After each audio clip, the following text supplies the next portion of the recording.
right, let's call the meeting to order of the Washoe County Open Space and Regional Parks Commission. Brandon, can you Zoom? We do. Oh, I see, we do. Okay. So I'd like to request of the commissioners, if possible, if you can turn your camera on so that we can see you while you speak. Thank you. Brandon? All right, let's do a roll call. We have Kevin Joel. Here. Nicholas Martin Kearney. Present. Stephanie Chen. Present. Timothy Dake. Present. Maxwell Dunatali.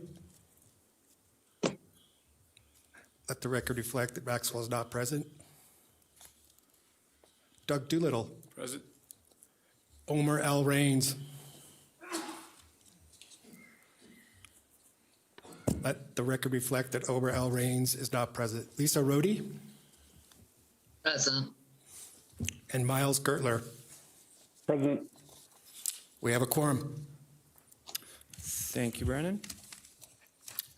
Commissioner Doolittle, would you lead us in the Pledge of Allegiance? Certainly. Thank you.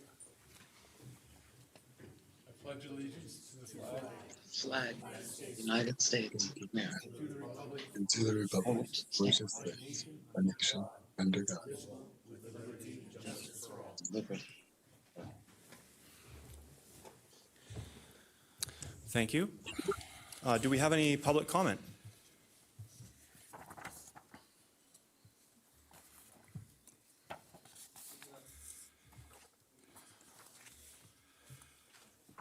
And just a reminder for public comment, limited to 3 minutes, and we are not allowed to take any action on issues brought up during public comment at this meeting. I do have public comment in chambers. Mr. Jay Howard, please go ahead, step ahead to the microphone. State your full name for the record, please. For the record, Jay Howard with the Truckee Meadows Trails Program. Afternoon, Commissioners. I just wanted to step up to the mic and make a comment in support of a Parks District, which I know is on the agenda, has been on the agenda in the past for consideration. A Parks District involving Washoe County, City of Reno, City of Sparks would be a great idea, in my opinion. We all know that we need to create as much as we can in terms of efficiencies and doing things better and not necessarily the same way that we've always done them. So that is it. On behalf of myself, Truckee Meadows Parks Foundation, which I'm an employee of, and my program is Truckee Meadows Trails, a trails program here in the region. Please put me down as being a supporter for a Parks District in this region. Thanks. Cool. Thank you, Jay. Do we have any other public comment? I have no further public comment in chambers. I see no hands raised on Zoom. Thank you. Approval of the agenda for the Open Space and Parks Commission meeting for May 24th, 2023. Move to approve. We have a second? Second that. Thank you, gentlemen. All those in, do we have any public comment? Hearing none, do we have all those in favor say aye. Aye. Aye. Aye. Any opposed? Motion carries. Number 5, approval of the draft minutes for the Open Space and Regional Parks Commission meeting of March 22nd, 2023. Do we have a motion to approve or any comments? Commissioner Dake, I motion that we approve those minutes. Oh, thank you. Do we have a second? Second. Thank you. Do we have any public comment on the motion? No public comment in chambers nor on Zoom. Thank you. All those in favor signify by saying aye. Aye. Aye. Aye. Any opposed? Hearing none, motion passes. I would just like to give the record that there was no public comment in chambers or on Zoom for Oh, okay. the approval of the agenda either. Oh, did I miss that one? No, you did it. I just shook my head. I wanted to verbally state it Oh, for the I record. gotcha. Okay, that's right. Yes, for the record. Thank you, Brandon. Yep.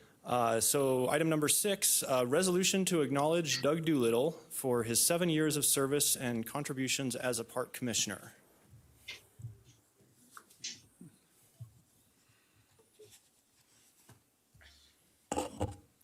Good afternoon. For the record, Colleen Wallace-Barner, Park Operations Superintendent. I just wanted to clarify that Doug actually served 8 years as a park commissioner. He took over a term. When he finished that term, he then took on another term. So I just want to make sure I clarify that it was 8 years. And Commissioner Chair Joel will be reading both of the resolutions. Thank you. All right, thank you. I notice it is correct in here. A resolution of appreciation, Washoe County Open Space and Regional Parks Commissioner Doug Doolittle. Whereas Doug Doolittle served 8 years as a Washoe County Open Space and Regional Parks Commissioner, and whereas Doug Doolittle has always been a strong voice for the community and for regional parks and open space, serving for 2 terms as an Open Space and Regional Parks Commissioner, as well as the former Washoe County Director of Regional Parks and at Incline Village's General Improvement District. And whereas Doug Doolittle has consistently advocated the Washoe County Regional Parks and Open Spaces vision of leading the region in providing world-class facilities and unsurpassed services that maximize resources, engage the public, and meet the community's priorities and expectations. And whereas Doug Doolittle has served as the chairman and vice chairman, taking a leadership role on the commission and supporting the department's efforts to maintain open space, parks, and trails for the use and enjoyment of the community and benefit of future generations. Now, therefore, be it resolved that the Open Space and Regional Parks Commissioners express our appreciation to Doug Doolittle for his many years of service as a Washoe County Open Space and Regional Parks Commissioner. We wish him success in his future endeavors and hope he, along with family and friends, will continue to enjoy the many Washoe County Park facilities and services he has helped to create and preserve. Adopted this 24th day of May, 2023.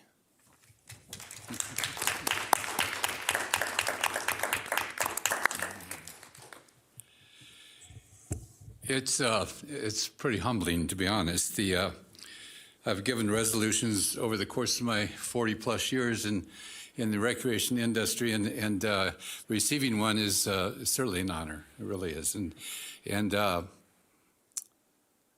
it was a bridge for me to do this because it allowed me to stay in the field, but in a different capacity, and it allowed me to continue to advocate for parks and serve the people of Washoe County in a way that I'd not served before. So this was truly a great experience. I encourage anybody that has any desires to volunteer for any commissions or any public work to volunteer specifically to support parks. Parks could use the support in many ways, and you know, I stand, again, humbled. I appreciate so much staff, everything that you've done over my tenure with Washoe County in whatever capacity, and I'll leave it at that. I don't want to get too crazy and emotional, but thank you.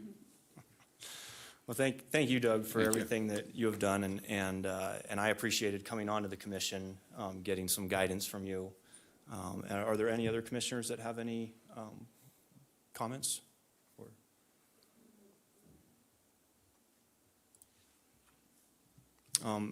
Hearing none, can we do like a group photo with our park staff and the commissioners? And I didn't notice or note during roll call, but we also have Commissioner Garcia from the Washoe County Commission in attendance. Can we do that? Prior to that, I do recommend that you take an action. It's for possible action, so Oh, a we need to- motion and we need to a vote vote on and this. public comment, yes. We need to vote on this. Okay, are there any? If I may, I'd like Oh, to make yes, comments please. as well. So before, and we certainly can take a picture after to take action. I just wanted to thank Doug for his support and actually for the opportunity he gave me 18 years ago because he hired me. What's not said in all of this is, you know, Doug was here during the Great Recession, and he led us through that kind of tumultuous time, and we're better for it. And I've always looked up to Doug's leadership, and thank you for your continued support. And I hope to follow in your footsteps when I retire and sit as a park commissioner. So thank you, Doug. Thank you, Eric. Can we do public comment now or after we do a motion? Or? I believe we've got one more staff comment Okay, on the item. staff comment, okay. If I may, for the record, Dave Solaro, Assistant County Manager. Eric started to hit on it, but Doug was here when Washoe County had to make the tough choices to create the Community Service Department. And Doug helped us kind of come through that piece with a vision on where we could go and where we need to be. And so I was hoping that Doug would cry earlier when they did the resolution, but certainly want to thank Doug for his guidance over the years, not only when he was the Director of Parks, but also in the role as the Park Commissioner. So Doug, thank you very much. And I'll see you out there, I'm sure, somewhere. Thank you, Dave. I would cry if my apple tree doesn't blossom soon. So. Any other staff comments? I just want to put Commissioner Garcia on record as being present in chambers, Marluz Garcia, as a liaison from Board of County Commissioners. For the record, Colleen Wallace Barnum, just wanted to thank you so much, Doug, for your leadership on the commission. It's meant a lot to have a previous employee on the commission and just, really taking a lot of those leadership roles and leading the department through some really dark days. People that didn't know that they were going to have their job, so it was difficult times. So thank you so much for your leadership in those days and then just being able to, volunteer and continue to support parks. So thank you so much. Colleen. Thank you. Any other staff comments? So I will ask for I will make the motion to adopt the resolution in appreciation of Doug Doolittle. Do we have a second? Second that. Thank you. I second. Do we have any public comment? I have no public comment in chambers. I see no hands raised on Zoom. Hearing none, I'll call for a vote. All those in favor say aye. Aye. Aye. Any opposed? All right, motion carries. And do we do anything else on this? If you Oh, want to go picture. ahead and do your The picture, your yes. photos, go ahead. That's right. So if I can ask all the park staff to join us up here in front of the dais, and we'll come down there.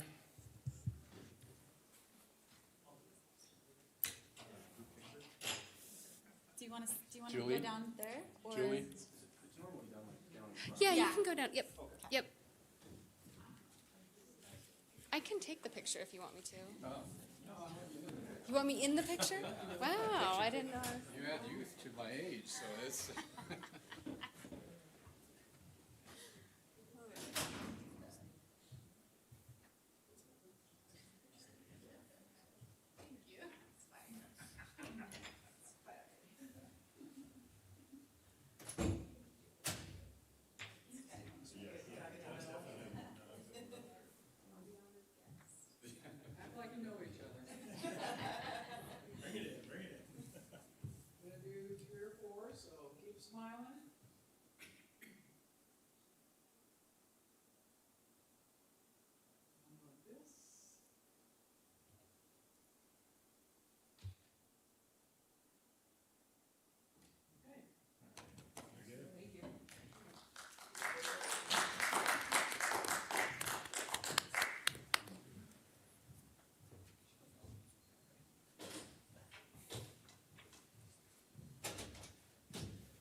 Thanks for standing at the end. You don't make me look so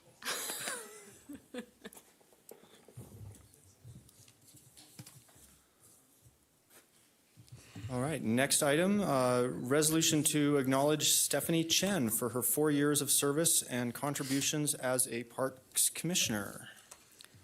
Okay, for the record, Colleen Wallace Barnum, to be consistent, Stephanie also served another year. She served 5 years on the commission. So on the agenda, it said 4. To make a correction, it is 5. correct And it does say that on the resolution. Thank you. And Stephanie is attending on Zoom. So I guess, Stephanie, would you be able to come by the next Parks Commission meeting for the photo? Yeah, I sure can. Thank you. It'd be kind of awkward to do a group photo on Zoom. So resolution of appreciation, Washoe County Open Space and Regional Parks Commissioner Stephanie Chen. Whereas Stephanie Chen served 5 years as a Washoe County Open Space and Regional Parks Commissioner, and whereas Stephanie Chen has been a consistent supporter for the community and for regional parks and open space and created a stronger connection between Washoe County Parks and the Washoe County Health District. And whereas Stephanie Chen has advocated the Washoe County Regional Parks and Open Spaces vision of leading the region, engaging the public, and meeting the community's priorities and expectations, particularly through the COVID-19 pandemic. And whereas Stephanie has served as the chairperson and vice chairperson, taking a leadership role on the commission and supporting the department's efforts to maintain open space, parks, and trails for the use and enjoyment of the community and benefit of future generations. Now, therefore, be it resolved that the Open Space and Regional Parks Commissioners express our appreciation to Stephanie for her years of service as a Washoe County Open Space and Regional Parks Commissioner. We wish her success in her future endeavors and hope she, along with family and friends, will continue to enjoy the many Washoe County Park facilities and services she has helped to maintain and preserve. Adopted this 24th day of May, 2023. Do we have any? Staff comments? For the record, Dave Solero, Assistant County Manager. Commissioner Chen, thank you for what you have done over the past 5 years for parks. We know these volunteer positions are sometimes difficult, but you have always been there for Washoe County Community Services Department and specifically the employees as well. So just on behalf of the Community Services Department, thank you very much for your service. Thank you. And I want to thank you all for the resolution. It's been an honor and humbling experience to serve as a park commissioner. I really appreciate the dedication of the park staff for all the work that you do, along with our park commissioners for your advocacy and commitment to our parks. Really look forward to see the continued growth and success for our board. Thank you. Well, thank you. And Commissioner Garcia, do you have? Oh, okay. For the record, Colleen Wallace-Barnum. Just wanted to thank Commissioner Chen for her service. It has been great to get to know you over the last 5 years, and really, truly the connection between, I think, the Health District and Parks has been much stronger because of your support on this commission. So thank you for that, and I hope that continues through the years. Thank you, Colleen. Commissioner Chen, I was hoping you'd be in chambers today so I could embarrass you in person, but I was delighted to see that she was a commissioner on this when I first was introduced to this body. And I've known Commissioner Chen for 20 years at a time when she was not so outdoorsy herself. And I remember those early years of exposing her to the wilderness and getting out on the trails and camping. And it's been amazing to kind of see fast forward, not surprised by her leadership skills by any stretch of the imagination, but just thrilled to see the representation of a local Sparks kid on a commission like this and tying what she knows and the work that she does at the Health District in terms of wellness. And so I was just very excited to see you as a representative. I'm sorry I missed the last 4 years, but thank you for your service. Thank you, Commissioner Garcia. Thank you. And comments from any other commissioners? Yes, Stephanie, I really want to thank you for stepping up at times, being on the commission, serving in every capacity that you could. And it's awful difficult when you're working full-time, as you were, and coming to the meetings. You made every meeting that you possibly could, and it was absolutely great working with you. I know you're a great advocate for parks, but your smile's infectious, and your personality and true grit is really there in terms of supporting staff for all the issues that they deal with on a daily basis. So thank you. Thank you, Doug, for the kind sentiments. And truly, you were a great role model for me, so I appreciate it. Any other commissioners? I would just like to say as well, thank you, Stephanie, for both the work that you do at the Health District as well as on the commission. And, you know, when I came on the commission, you know, I kind of asked, like, hey, is there a guide? And there really isn't. You know, we have no idea what we're doing up here. We just do our best. So Stephanie and Doug both were very helpful, being that they had been on the commission for quite a while, to kind of learn from. So thank you very much. And I think we need to, a Commissioner motion. Dake, I make a motion, we approve the resolution. Thank you. Do we have a second on that?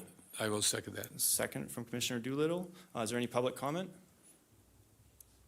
There's no public comment in chambers, and I see no hands raised on Zoom. Thank you very much. All those in favor signify by saying aye. Aye. Aye. Aye. Any opposed? Motion passes. So, thank you both, Commissioner Doolittle and Commissioner Chen. And I'm sure Doug will walk away here with his resolution, but Commissioner Chen, Colleen will get it to you.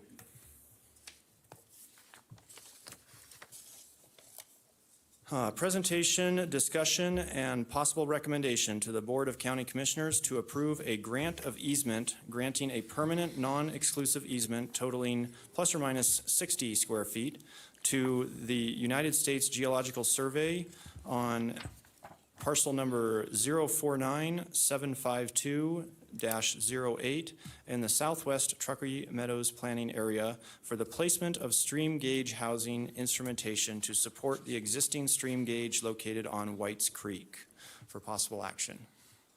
Faye Marie, you may need to turn the clicker on. Just want to make sure.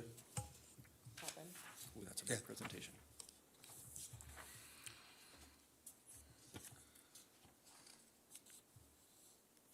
Yep, it's working. Awesome, thank you.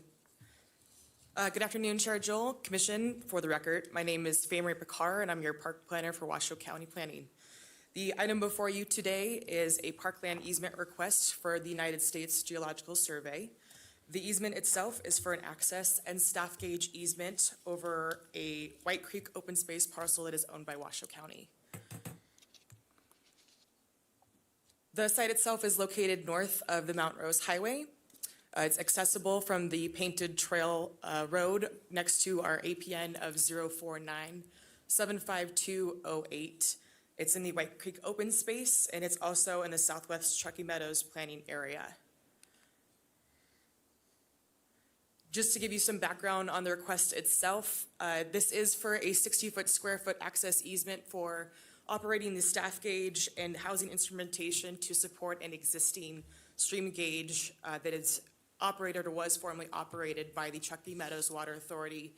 USGS is going to be taking over the operation for Tumwa itself, so they're trying to make sure they have a legitimized access easement in order to get to the instrumentation and staff gauge.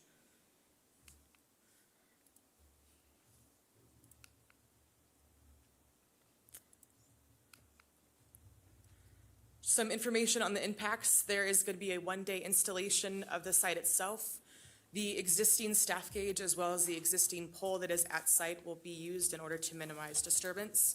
Additional amenities or elements that will be added to the site is a housing for instrumentation in a metal box, additional post in order to be used adjacent to the existing post, galvanized pipe that will run from the actual housing from the instrumentation down to the creek itself, as well as a staff gauge and the crest gauges.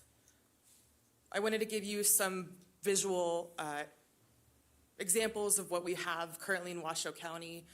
The examples that are on the screen are from Galena Creek that shows the metal housing box with the two posts. You can see on the top right-hand side for the photos themselves is a galvanized pipe that runs down to the creek, and the bottom photo itself is for the staff gauge that takes the readings from the creek itself every 15 minutes and brings that information back to the housing itself. USGS did a good job of trying to make sure that we're trying to eliminate or try to lower disturbances that we have in the area. Eventually, the intention at first was to try to use the left bank of Whites Creek in order to have the stream gauge installed. But with vegetation and being able to visually see it from the Whites Creek Trail, they switched their ability to have the staff gauge housing on the right side of the bank, which also makes it easier for accessibility off of the painted trail as well. Should funding ever be discontinued for the housing of this gauge, it will be removed. And staff does recommend an approval of this item, and I've provided you some verbiage for possible motion as well as in your staff report. And if you have any questions, I do have Curtis Schmidt with USGS as well to answer any questions. Thank you. Do we have any questions from commissioners?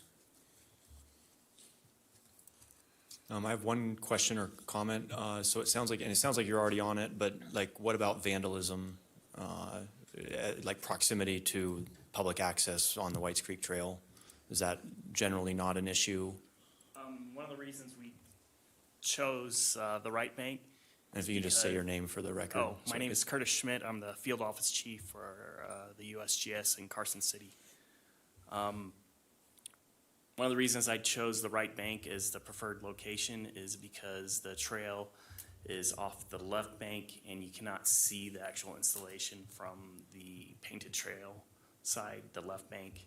And with it being on the right bank, we should minimize people being able to even see the installation and should minimize vandalism. Our gauges do get vandalized often because they have solar panels, and solar panels are a hot item, but we're just trying to minimize visibility from the public.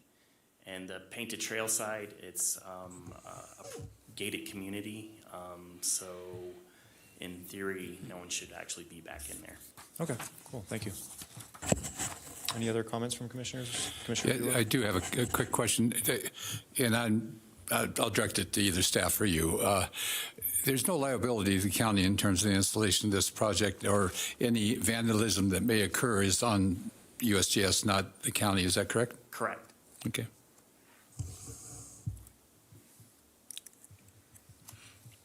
So let's see, And just to add to that remark too, every 6 weeks, the staff gauge itself will be visited by USGS staff. So in case there is any vandalism that is done, it'll be noticed or seen by staff themselves to know. We usually know when vandalism happens because it stops transmitting. Right.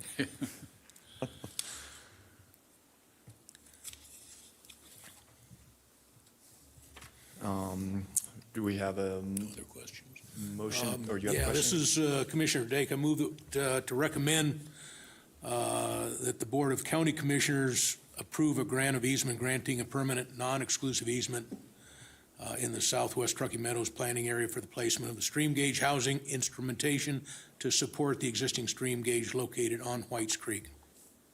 Do we have a second on that motion? This is Doug Doolittle. I'll second that motion. Thank you. Do we have any public comment?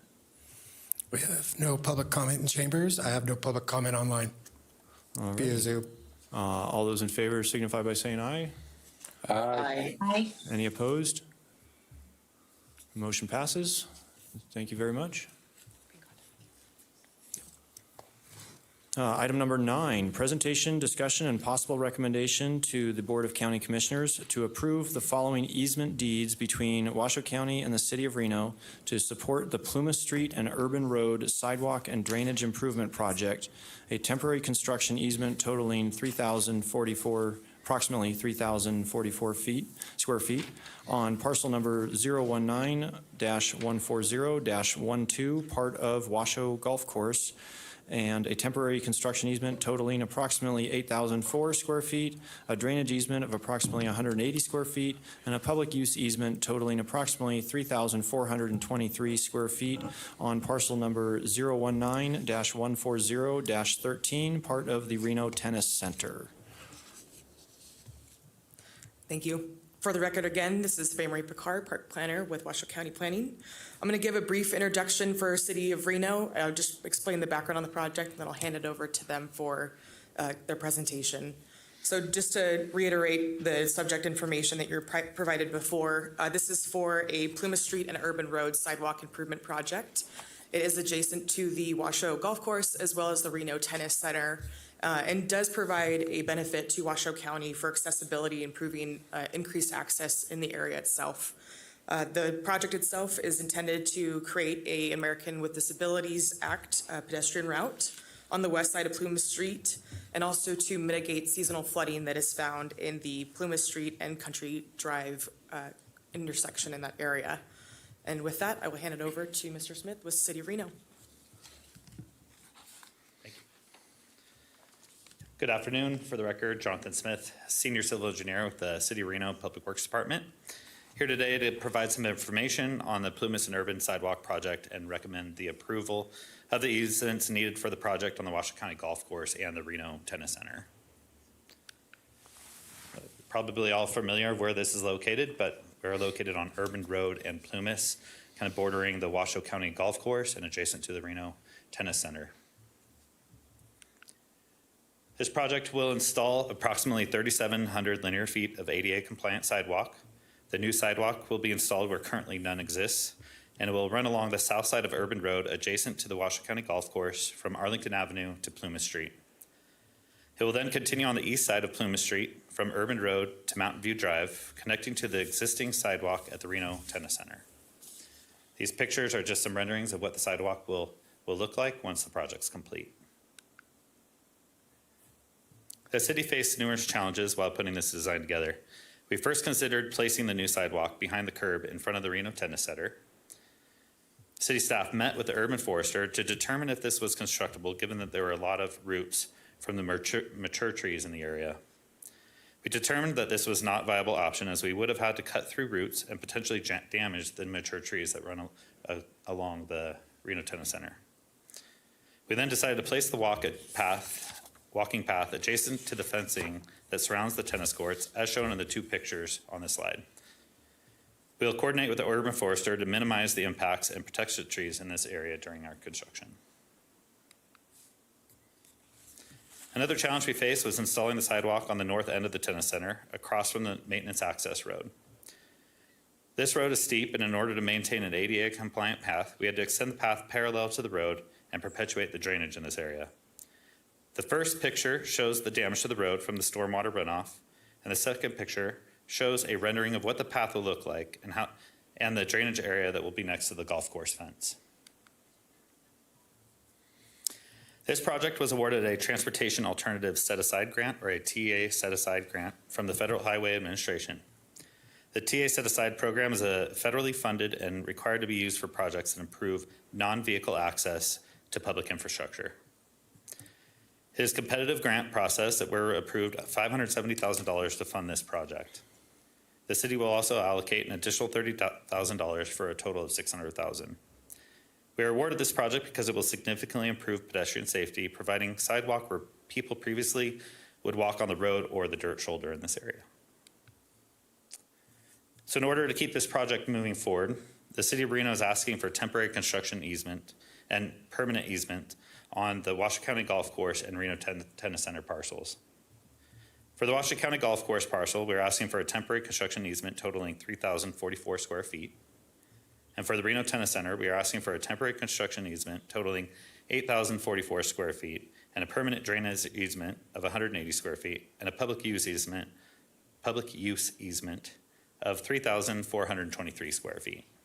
These pictures kind of show a rough hatch of the area that will be needed for the easements.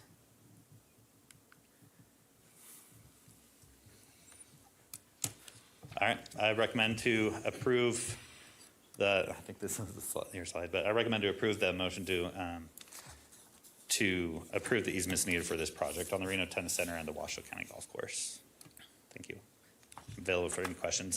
I have Ray Minario and Kyle Daters. Kyle has helped me with the easement part of this project, and then Ray Minario will be the City of Reno project manager on this project, and our contact information is on this slide.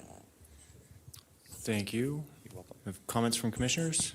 A couple of questions. Thank you, Doug Doolittle. As I understand the design, you're going to go along the fence line of the tennis complex and the golf course. Is that correct? So, is there any? Are you going to have to remove the fence, particularly on the golf course, on the west side, east side? I mean. Yeah. Or the west side of Plumas. Sorry.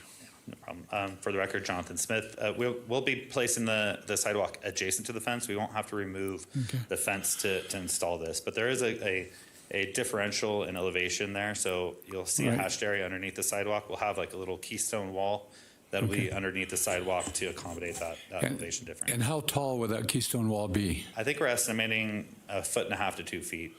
So the steepest part. I'm anticipating that you're dealt design-wise with any liability issues that may create.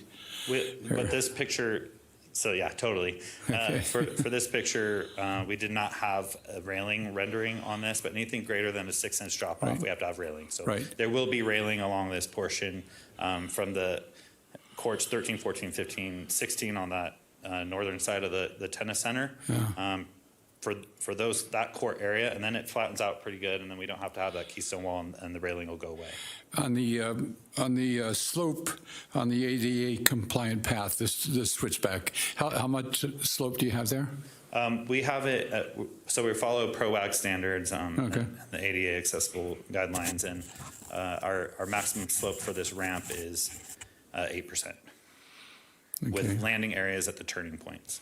So you have a landing area at the bottom as you turn to go up the ramp. Then we have a landing area that's halfway up that ramp, because you can have a vertical difference of 2.5 feet without a landing area.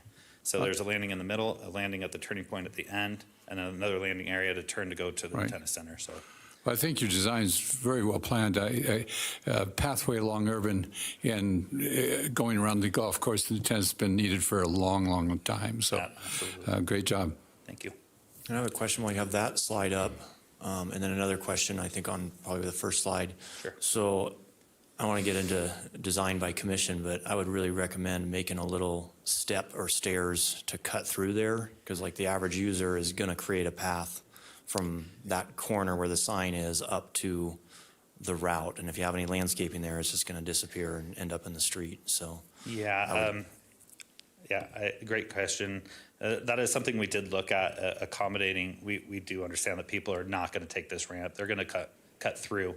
We are going to be regrading and redoing that maintenance access road right there. But because it is a maintenance access road that the Parks Division does use, I can't put any stairs adjacent to that, because they do use that for their trucks. So we do anticipate that, and that's why we have that landing area there, and there'll be pavement adjacent to that. They can walk up the paved path up to the okay, top. so if they just continue straight, Yeah. they'll make it to the maintenance road and then just walk up the And maintenance just walk road up to the the, maintenance yeah, that road, yeah. works.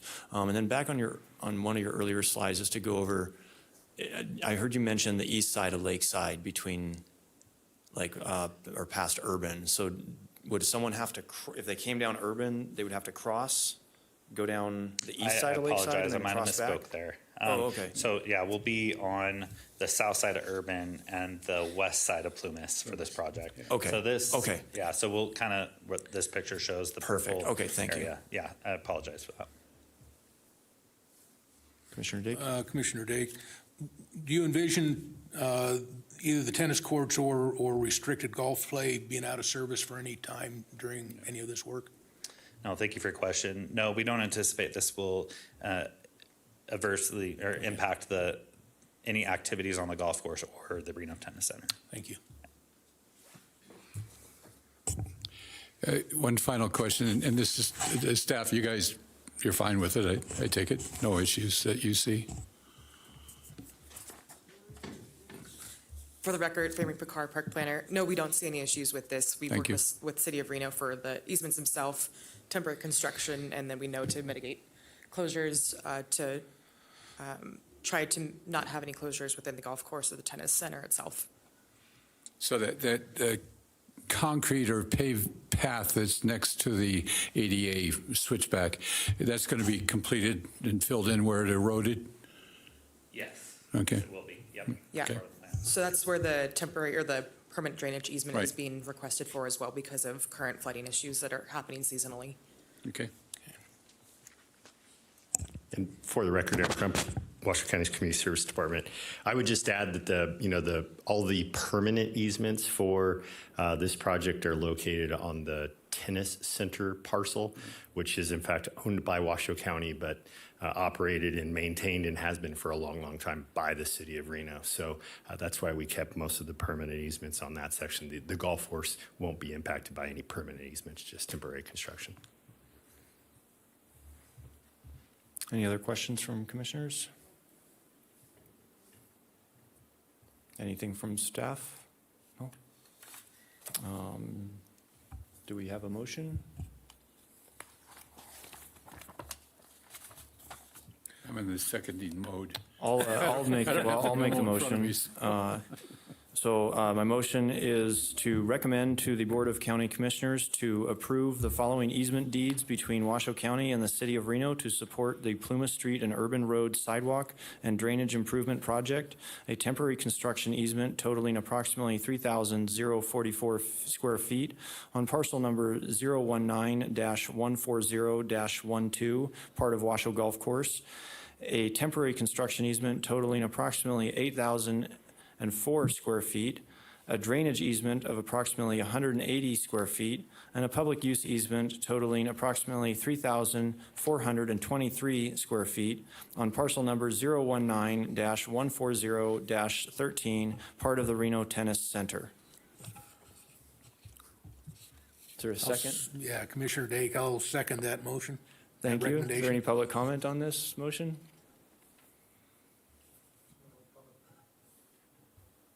There's no public comment in chambers nor on Zoom. Thank you. All those in favor signify by saying aye. Aye. Aye. Any opposed? Motion passes. Thank you very much. Item number 10, recommendation to discuss and approve the proposed name, powers, purpose, and boundaries of the proposed park district, and recommend the Washoe County Commission adopt a resolution to initiate the creation of a park district pursuant to NRS 318A.070, and number 2, direct staff to create a service plan for the proposed district pursuant to NRS 318A.090 to 318A.130. Thank you. For the record, Eric Crump with Washoe County's Community Services Department. So we actually have two brief presentations for you. We'll start out with a presentation that was, this is a summary of kind of the presentation that was given during the joint meeting. We have Julie Conway, Alicia Raban, and Karen Mullen, kind of the mighty three that are helping us move this forward. So they're going to give a brief summary of NRS 318 and information about park districts, and then I'll kind of follow up. A lot of our presentations have a lot of overlap, but really what we're looking for from this commission today to move forward to the Board of County Commissioners. So with that, I'll hand it over to Julie, Alicia, and Karen. You want to show me how to do this? Sure. This one right there? Or that one? That one.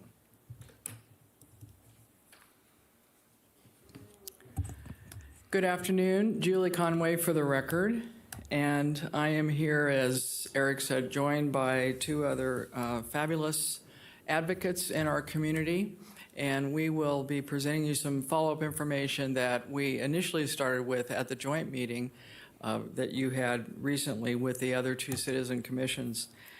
As we start this, I did want to say, and I wanted to thank and acknowledge the staff and the commission for putting this on the agenda today for discussion and we hope potential action. When we came to the joint meeting, we were invited to come there and provided information, and we feel the time has come, and I'm reminded today as a Washoe County resident, when I look on the wall up here when it talks about Washoe County's mission, two words that stick out. One is that it's sustainable, we're working towards sustainability, and that we're doing that together. And secondly, over here, the strategic direction, and that is that Washoe County wants to be a leader. And that is what we're talking about here today. We're looking for some bold action from our electeds and from you who are citizens who have been appointed to look for leadership. I also want to acknowledge and thank Doug Doolittle. I have lived and worked in Washoe County since 1980, and he is the reason that one of the reasons that I came back here in 2008 to be the director for the City of Reno Parks, Recreation, and Community Services, of which I transitioned out of in 2015. Thank you, Doug, for helping us then and now as we need to move forward, and what you've done has been fabulous, not only as a region, but for me personally, and assisting and supporting me, and I thank you for that. So what we want to do today is, again, for those who may not have been at the joint meeting, to help understand what this district is, and for those of you who were at the meeting, what we would like to move forward with today.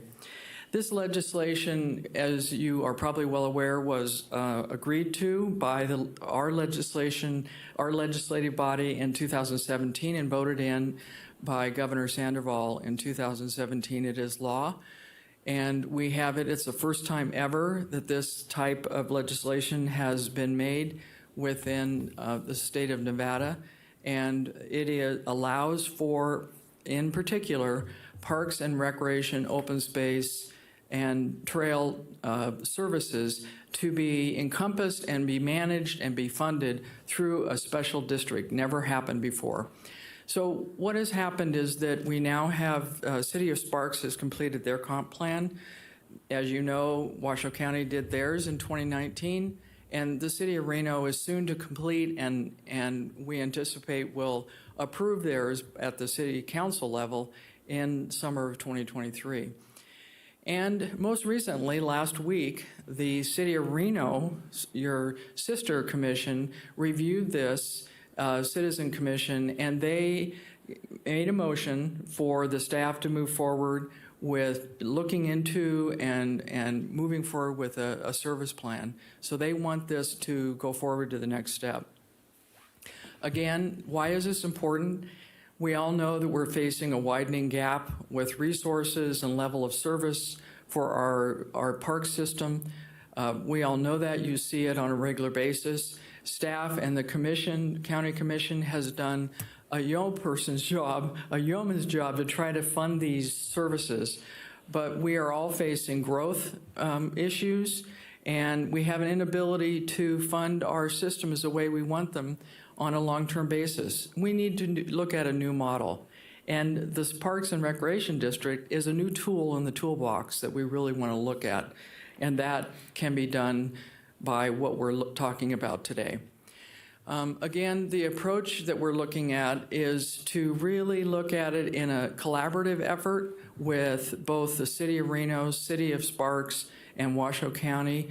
We're pleased that Washoe County would like to take a leadership role in this, because that would really help us address and tackle on a region-wide basis how we make this work for all of us.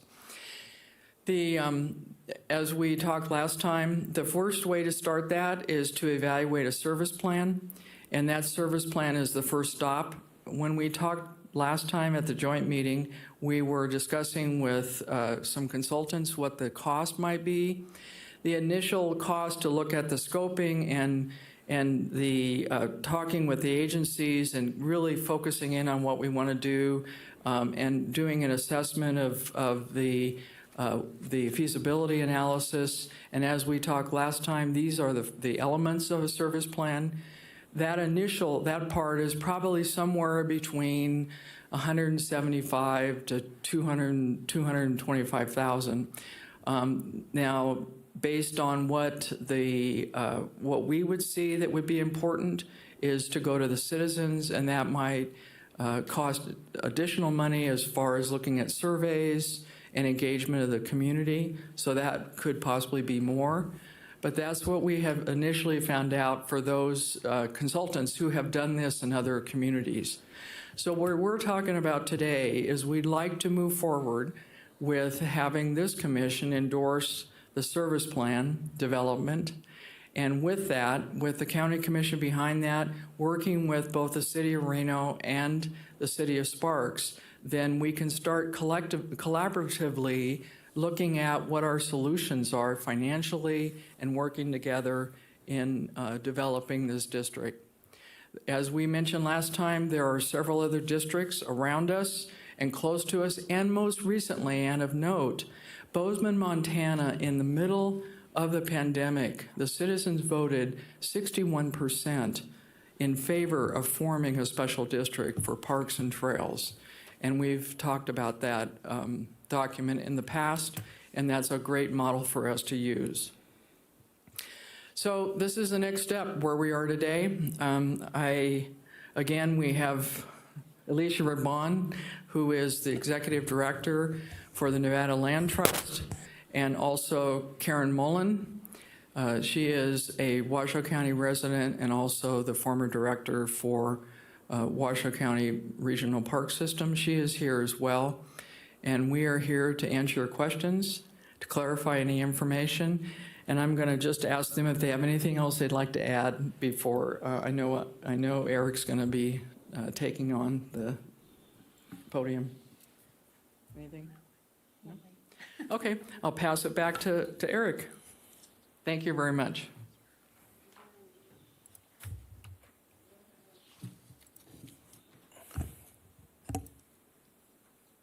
Just give me one moment, Eric. I'm going to get that out of the For the way. record, Eric Crump with Washoe County's Community Services Department. So while Brandon's getting the next presentation, mine's a bit more technical in nature just because of the way the NRS is read. There's specific steps to initiate this process. So that's really what we're looking for today.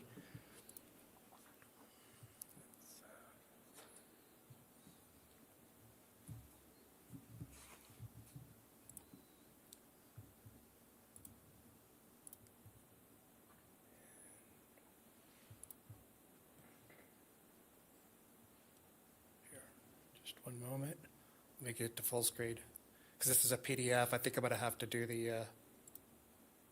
the clicking for you. So you could just point at me or say next slide or whatever you'd like to do. Okay. So let me just get to full screen. There we go. Sounds good. Here, I thought I was doing you a favor by making it a PDF. Yeah. Let's see here. And let me share it.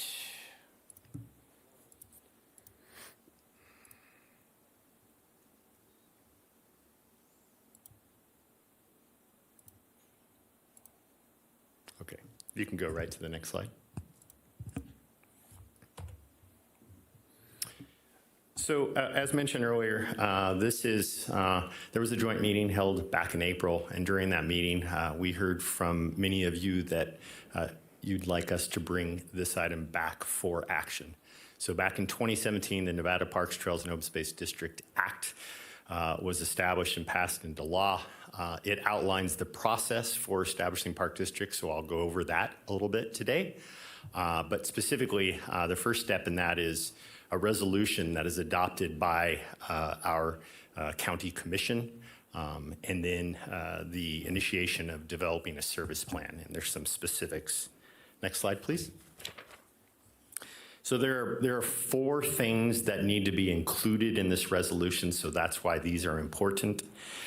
Those 4 things are proposed name, powers, purpose, and boundaries. And I think it's really important to know that these are proposed. So as we move on through this process and start developing a service plan, these can easily change. But it's really just kind of to have some bookends about what we're looking for. I wouldn't get too wrapped up around the name, but I want to hit on some of the powers, purpose, and boundaries because there's some very important information in NRS 318. Next slide, please. So the first, as you might imagine, the powers that can be held by a park district can be very broad in nature. They can basically do all of the things that the local jurisdictions are doing. They can own, maintain, build, construct, charge fees. They can do all types of things related to natural resources management and wildfires, trails, open space, that type of thing. Interestingly enough, if you look at the bottom list of those things, and I don't think it's meant to be a comprehensive list, but swimming pools are specifically out of there because there is a mechanism already in NRS to fund swimming pools and golf courses as well. So, next slide. These 2 graphs are actually pulled right out of the Washoe County Parks recent park master plan. And these are just to provide you all some context on what we heard from the community when we went through that master planning process. And obviously, I think these are from residents surveyed the areas that we would like to focus on or that they would like us to focus on. And you'll notice that open space, trails, and regional parks kind of rank amongst the highest. Next slide. The next item that needs to be included in the resolution is the purpose of the park district. The purpose would obviously be connected with the powers. For example, if the direction was to create a park district just to provide and maintain trails, that's going to have a very different purpose than a park district that's established to do all recreation, parks, open space management. It's also important to note that there's some language in the act. This isn't specific to our purpose, but the purpose of the act, and they recognize that they really want to prevent, kind of the unnecessary proliferation and fragmentation of services. So creating yet another body that does yet another service and kind of further diffuses those local tax sources. So I think that's just important to note. Next slide. And then kind of the last item, the boundaries piece. And this is very interesting because the flexibility on the boundaries is wide open. It does not need to be contiguous. It can be multiple counties and or multiple cities. With that said, if the proposed park district does overlap city and county boundaries, there needs to be consent between those two through an interlocal agreement for the establishment of a park district. Additionally, if the park district overlaps a GID, which we have many, there's a GID in Gerlach, there's a GID in Incline, there's a GID in Sun Valley. If there's a park district that overlaps any of those GIDs, the GID also needs to provide consent through adopting a resolution. Next slide. Again, these are additional graphs that were taken right out of our park district, or our park master plan, and they kind of outline both in the short term and the midterm. They identify the need for this next step. So if you look at the short term, the completion of a service plan study, a midterm conduct feasibility study. Really, those are one and the same as that initiation of the service plan, and part of the service plan is that feasibility plan. Next slide. We can't talk about a park district without talking about the potential funding sources. So obviously a park district can charge fees and charges much like we do for certain services. They can go after grants, they can bond. They can also enter into interlocal agreements. So this park district could enter into an interlocal agreement with, say, the city of Reno, the city of Sparks, and Washoe County. And Washoe County and the two cities could agree to potentially give the current funding that they give towards parks and recreation to this park district to provide those services. They can also establish special assessments where everybody who benefits and lives within that park district pays a special assessment for those parks and facilities. And then lastly, they are authorized to levy taxes. There's some complexity around that in terms of certain areas of the county we're at our maximum ad valorem tax. So that's for kind of further discussion, but they are allowed to levy taxes. Next slide. This is in your staff report, and this is certainly not for action today, but this is just a kind of understanding of at least the minimum elements that need to be incorporated into a service plan. You can see there's a financial component, there's a boundary component with what types of facilities, the cost associated with those facilities, both from an operation and maintenance, and then any arrangements that I talked about earlier with any of the local jurisdictions. Next slide. So a lot of information here. What we need to move forward, we're looking for some direction in terms of, those 4 items, and most importantly, kind of the powers that you would like to see us pursue through the service plan and the boundaries. And then we've also provided a possible motion because, again, what kicks this off is for the Board of County Commissioners to adopt a resolution and direct staff to start developing a service plan. We would obviously likely contract with a third party to develop, much like we do a master plan, we would contract with a third party to develop that service plan, and it would come back many, many times. But we need kind of these first first pieces to move forward. So with that, we are all here to answer questions, and I'm sure you have a lot. Yes. We do, I'm sure. Does anyone want to go first? Sure, I will. Well, let me first say that I'm a strong advocate for developing the Park District in this region for so many reasons. Throughout my career, I've worked for special districts. I understand the ins and outs of special districts, the benefits of special districts, the funding of special districts, and how they greatly serve the public at large.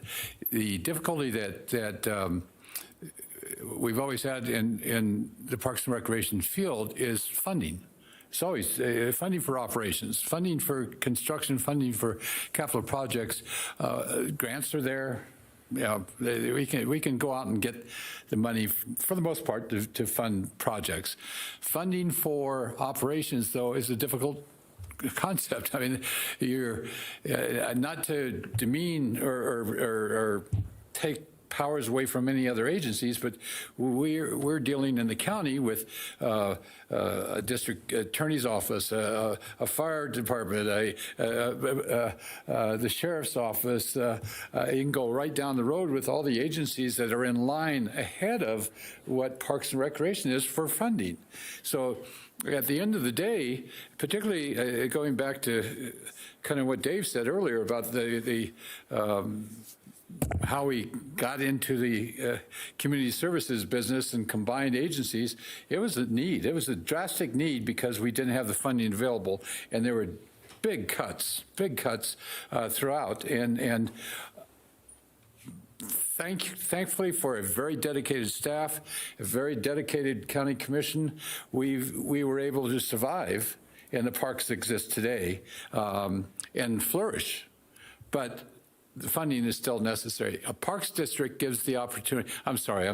This is my going silently into the night kind of.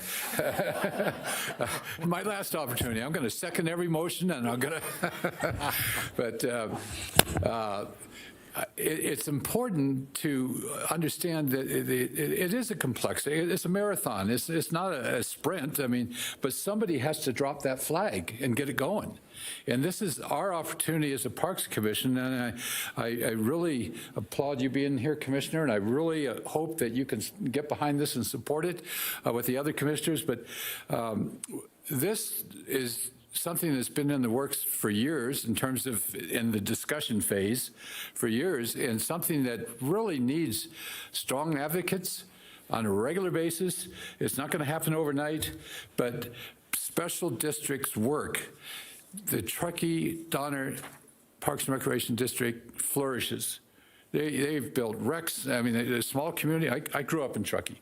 I don't need to give you my whole history, but they've built all kinds of recreational facilities. In Incline Village, that's the GID, but they have recreational powers. And through those recreational powers and the recreational assessment that's assessed every property owner in Incline Village, they've built tremendous facilities. They operate 2 golf courses, a ski resort, beaches, parks, a indoor recreation center. I mean, they just flourish in ways that city governments and county governments can't without the funding. So I don't have a whole lot of questions because I think I understand the whole process. So I'm going to leave it to the rest of you guys to ask the questions. But I just needed to put that out there because this is my last big effort to say what's on my mind. You'll see me in the future on that side giving public comment on it as this goes forward. But it's an important first step. A very important first step to create a open park district in a community that really suffers inequities, suffers shortages in personnel, suffers because we're crossing paths every time we go to maintain a park or try to provide services to the public when a lot of the public don't realize who's really providing the services to begin with. So that's it. I'll leave it at that for now. But thanks for the soapbox. I appreciate it. Well, thank you, Commissioner Doolittle, and pretty much agree 100% with what you said. And I do have several questions, but I'll put it out to any other commissioners if they have any questions or comments. Go ahead and mute Vice Chair Martin Kearney. Thank you. I have a question and a comment. Question is, might we think even bigger? As I'm listening to all of this and listening to the undercurrent of filling needs for underserved communities, might we think even bolder and also include arts and culture into this district? There's some crossovers already in some of our parks having theaters in it. Our parks are home to a 30-day arts festival. Again, might we think bigger? That's my question. And then secondarily, anything we do, I'm positive that watching the ADA attention to detail and allowing access to anyone, whether they're able-bodied or in a wheelchair, to have access to all of this, I'm confident that we will all make the right decisions, as we've been doing over the last 16 years that I've been a resident. That's all I really have to say here. Thank you. I'll give staff or our presenters perhaps a chance to answer Commissioner Martin Kearney's question about including arts and culture. For the record, Julie Conway and Karen Mullen. You want to start and then I'll so finish it. the particular point about arts and culture, I want to go back to when the initiative was first proposed as a special district in 2016, 2017 by Assemblywoman Joyner. And through that discussion, we made sure to broaden the ability to provide a full range of parks, recreation, open space, trail services, much broader than it is currently in the GID legislation. And that is exactly the reason why this legislation exists, is that it's very specific to provide a full range of services, including arts and culture. Karen? I also wanted to just explain, I think Eric had explained the number of things that you have to put in that resolution. And those are, as he said, proposed. And then as you work through your service plan, you are going to be then looking at what's in, what's out, what's a cost, all of those things so that a decision can be made down the road about the service plan and what that district will look like, what its governance looks like, et cetera. So as we go through that, we're going to have those same things come up. Well, what about, this type of service, or what about that type of service? And that's, I think, why Eric brought up the fact that we have to sort of start at this larger, broader end, and then as you go through the service plan, you'll be working with the consultant who will help you define what that looks like in the end and give you options. And those options would be brought forward to the commissions and city councils to then determine, as well as your bodies, the park commissions. So did you want to add anything, Julie? No. So some of my other questions, so are you looking to us for some suggestions on boundaries? Did I understand that correctly? Or is that something that we're supposed to include in our motion? Yeah, so for the record, Eric Crump with Washoe County's Community Services Department. Certainly, if you, in your motion, I've given you the possible motion. What you're doing is recommending to the county commission that they adopt a resolution to kind of initiate the service plan. What we need from you is information so we can provide that to the Board of County Commissioners when they make that resolution. What are they adopting, right? So, for instance, are we thinking that it's going to be a park district that includes City of Reno, City of Sparks, and Washoe County, and basically provides all of the levels of recreation and park and open space management that's currently being provided? Or is there something specific, like is it just trails or is it just something along the river? I don't know what this board is. I need some direction from this board so that I can communicate that and style it appropriately for the scope of work for the service plan and for our board to adopt a resolution. Okay. Well, I know, I mean, certainly my opinion would be that it would include Reno, Sparks, and Washoe County and any other potential jurisdictions, the tribe, that would be interested in being part of it. Yeah. But that's just my thought. And I would agree with that. I think, I don't think we start small on this. I think we start big. I think we look at a comprehensive plan that includes the whole Truckee Meadows and includes all the agencies that we can get on board. And I wouldn't hold out not talking to Sun Valley GID. And I mean, they were so good about taking on some responsibility for the pool and for the parks in Sun Valley because we were suffering. At the time that we proposed that to them, it was not an easy effort, but they stood up and they took control of something that they had no knowledge of at that particular time. And they're doing, as I understand, a very wonderful job in managing those assets. But I would not put them aside as just because they're a GID, we won't talk to them. I think we have to. IVGID might be a little bit different because it's out of the basin. I think, you know, there's efficiencies in working within the basin with the agencies that are within the basin and developing the partnerships that make sense. And the resources, I mean, all the agencies have vehicles and they have an infrastructure they have to maintain and deal with. But it'd be, again, my personal opinion, it would be foolish to look too small on this. You know, arts and culture should be included. Everything that we can include in it. I mean, there might be people, or there might be agencies that want to whittle away this and that. But at the same time, when we don't start big, it's hard to add on. Yeah. You know, if you start big, you can do big things. So, yeah. Okay, sorry. I have Commissioner Miles Gertler, hand up. Hey, thanks.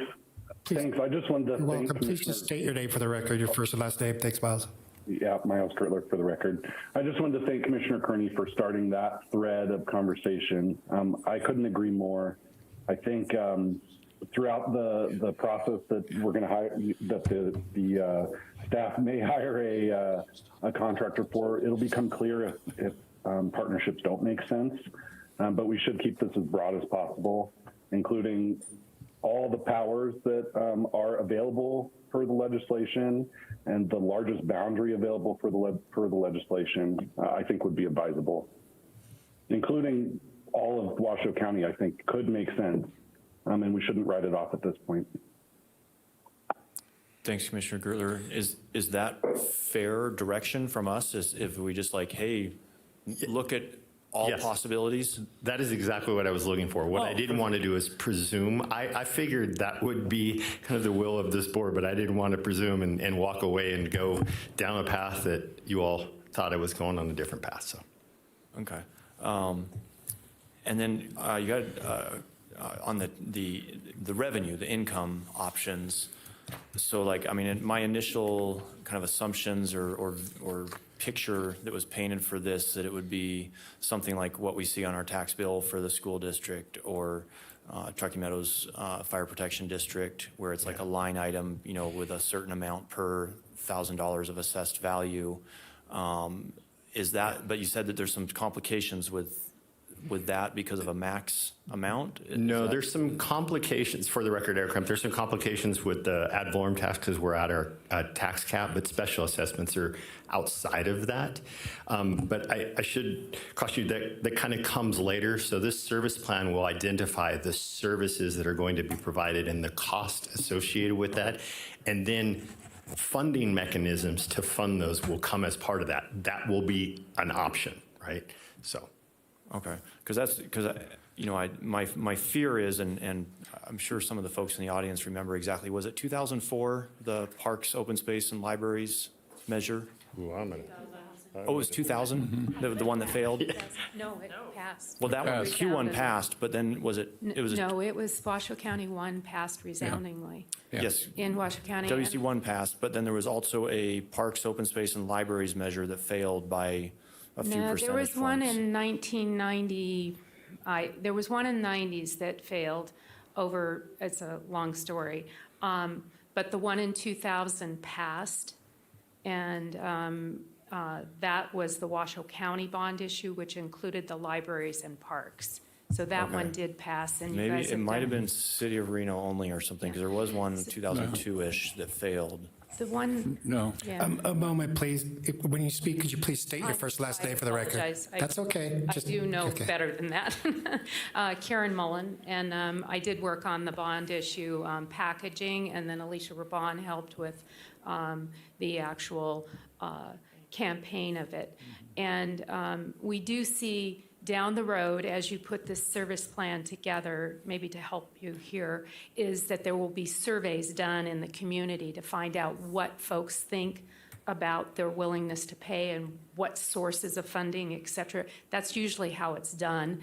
And then as that moves forward, you can select that, how those funding sources would work for this park district.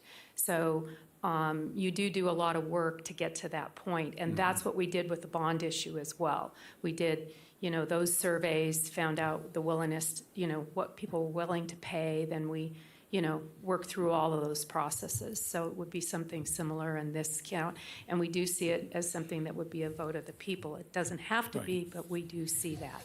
Okay. That's how we had originally talked about it with the legislature. Okay, well, and regardless of when that measure was, I just don't want to see, something like that was so positive get voted down because people perceived it as a tax increase. And I don't want to see that stumble this opportunity, because I look at this as more of an efficiency. Potentially, a cost savings to the taxpayers, or my preference would be is just a more efficient use of the funds available so that we can have more resources, people, facilities, that go to our parks.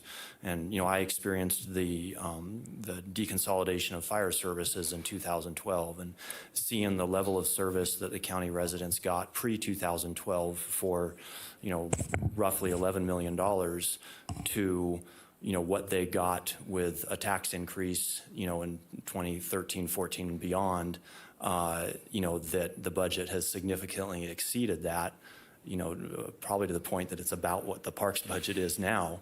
That's not an efficient use of the tax dollars to provide those services. And so I look at this, hey, if we can do this jointly and be more efficient in the services that are provided and the opportunities that are available, I think that would be the way to sell it. I have two of the commissioners on Zoom that would like to speak. Okay, go ahead. Okay. I'll wait. Lisa Rhodey, please unmute and state your first and last name for the record. Thank you. This is Commissioner Lisa Rhodey. I'm not sure I fully understand what a special district is. That's my first question. My second is, who would oversee this? Would this still come before our board, or would it go somewhere else when the special district wants to act? And then the rest of my concern is over the special assessments and the taxes. Who would make the special assessments? Who would determine the taxes? And who would have to approve of that? Those are my questions. Thank you. For the record, Eric Crump, I heard three questions. Let's see if I can get them right. So first one, what is a special park district? So a park district is basically another governmental agency, quasi-governmental agency that provides parks and recreation. What I've heard today is this would kind of supplant what the City of Reno, City Parks, and Washoe County are doing as three entities and provide it as one entity. They are made up of a board of trustees. I believe it's 5 members. I don't have it in front of me. Yeah, 5 members. And then the last question in terms of assessments, it doesn't have to be funded by assessments. Again, the funding piece comes later. We really need to go through, and that's why the NRS was written like it is. It really tries to identify, let's develop a service plan. What is this this proposed park district going to do? What does that cost? And then you can look at options for funding it. It can be a special assessment. It can be a levy of taxes. It can be interlocal agreements with other agencies where they can provide the current funding that they're providing for those services now to this parks district. And it could be all of those things. We just don't know yet because we don't know what it's going to cost, right? Well said. For the record, Julie Conway. So, Commissioner, to clarify a little bit better about who governs and who, how the governance, as was stated by Eric, it's a 5, and this is all laid out in the legislation. So if you want to read it for yourself, the legislation document that staff sent, you can go directly to that. But it is a 5-person member board that must represent the constituents in which it represents, for example, the county. If it would include the city of Reno and or the city of Sparks, then there would have to be representation from those 2 city boundaries on that board. And then because it's a 5-person board, there would be individuals elected from within the boundary. So it's very much representation is done by those who live within the boundary, and that's the way the legislation was developed. And the board, and Doug can speak to this as well, typically special districts, they appoint a citizen group just like you are, and that citizen group then advises the 5-person board on all things parks, recreation, Truckee River, trails, everything like that. So that's what the service plan will do, will help define and give options of how that can be put together. However, traditionally, what occurs is that the board then appoints volunteer citizen members like yourself to advise that 5-person board on what and how they should operate. So that also provides an opportunity for representation from within the boundaries to make sure that it reflects what the district reflects, what the citizens want.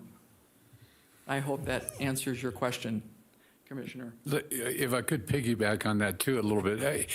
It's an independent agency that has more control over the funding resources, the operational resources, the capital resources, without needing bargaining chips to seek out that funding. And the independence of a special district, especially in Parks and Recreation, is so advantageous to the community in terms of recreational pursuits. Everybody moves to this area. At least everybody that I've talked to moves to this area because they love the recreational opportunities. They love the environment here. And but they find when they move here, they find that they don't always have the funding that they want to do for their special interests, and everybody has special interests. I mean, that's what the independence that we all have and enjoy means. But a special district can give that elected body the opportunity to make decisions with community input in all areas that they don't really have now independently. I have Miles Gertler with his hand raised. Miles, go ahead and unmute. State your first and last name for the record. Thank you. Yeah, thank you, Miles Gertler. For the record again. So I just wanted to continue the conversation with Commissioner Joel. So I do believe that there probably are efficiencies like you're talking about. But I really would be very hesitant to limit the powers that could be potentially used at this point. I think what I've heard from staff is that the service plan has the opportunity to go out to the public, conduct surveys, maybe do focus groups or whatever tool they want to use to understand exactly what the public wants and how much they're willing to pay for it, essentially. So I think all of those answers could become clear, and it very well could be what you're saying, Commissioner Joel, that the public doesn't want new taxes or assessments, but it very well could not be that. So I would just recommend keeping all powers and all tools on the table and let the service plan, get more information for us. Yeah, thank you, Commissioner Gertler. And if I wasn't clear, yes, my point is to not let the impression of, not give an impression of the public that it's a tax increase, because that might kill the district before it can get going. But as far as what should be explored during the service plan, I completely agree that we should be looking at all options as far as boundaries, services, funding, whatever else was on that list, and not necessarily rule anything out at this point.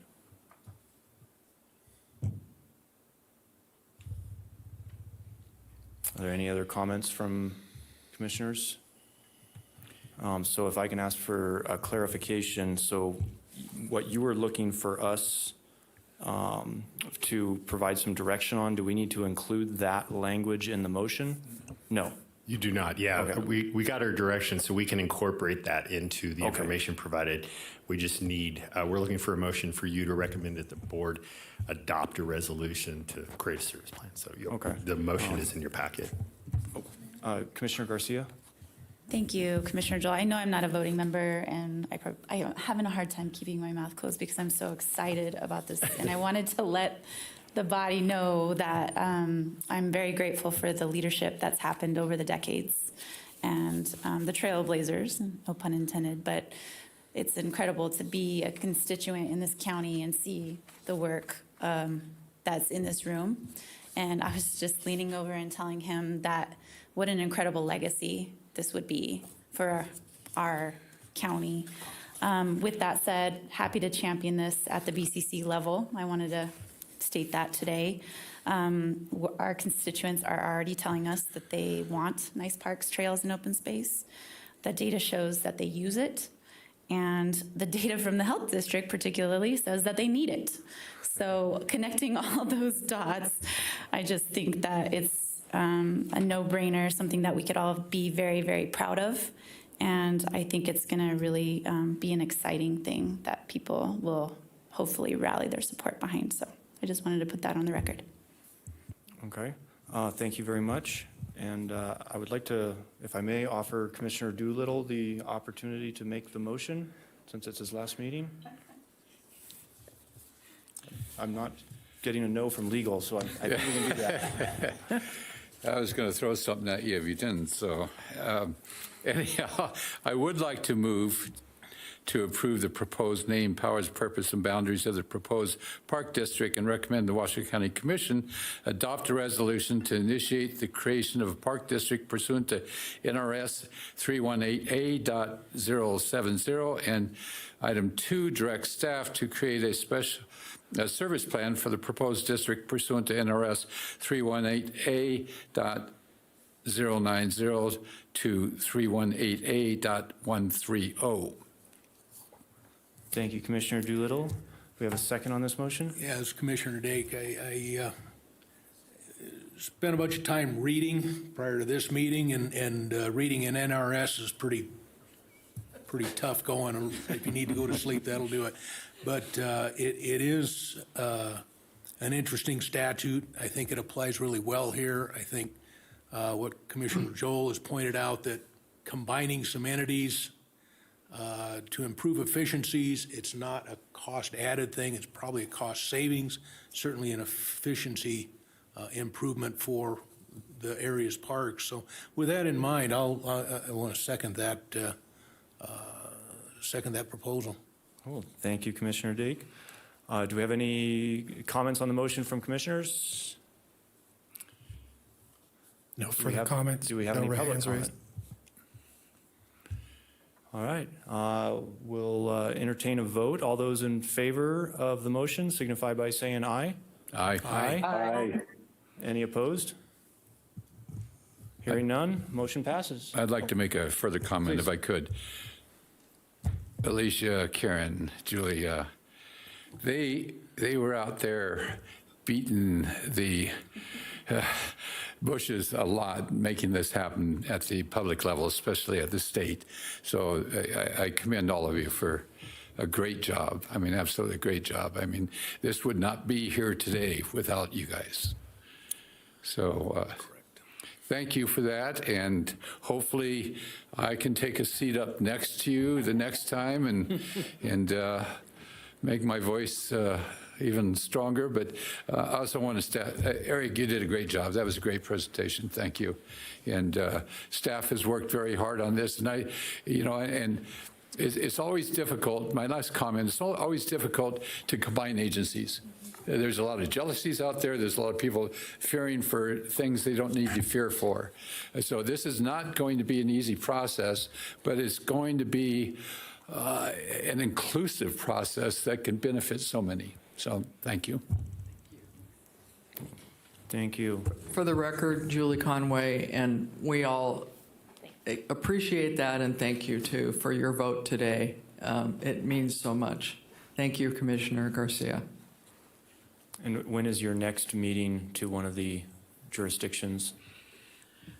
For the record, Julie Conway, there is a July 25th meeting of the City of Sparks, and we are in communication with the City of Sparks, and we continue communication with the City of Reno. Okay, thank you.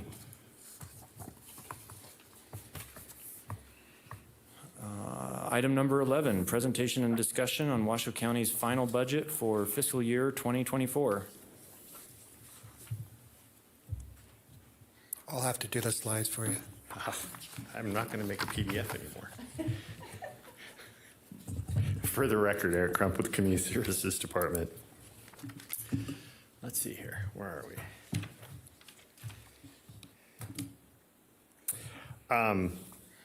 I first want to point out that I can't take credit for this slide deck. This was recently presented to the Board of County Commissioners, so Commissioner Garcia, this will look very familiar, but I have stole it, but I've told her, from our Chief Financial Officer, Abby Jacobin. So this was presented at May 16th. I've taken a few slides out, but this is really to kind of set the stage. I'm going to go over the Washoe County budget, and then this item is followed up with an item that Colleen will give on the budget related to parks. So we have a lot of new commissioners here, so I'll quickly hit on these things. The county adopts a budget annually, and our fiscal year runs from July 1st to June 30th.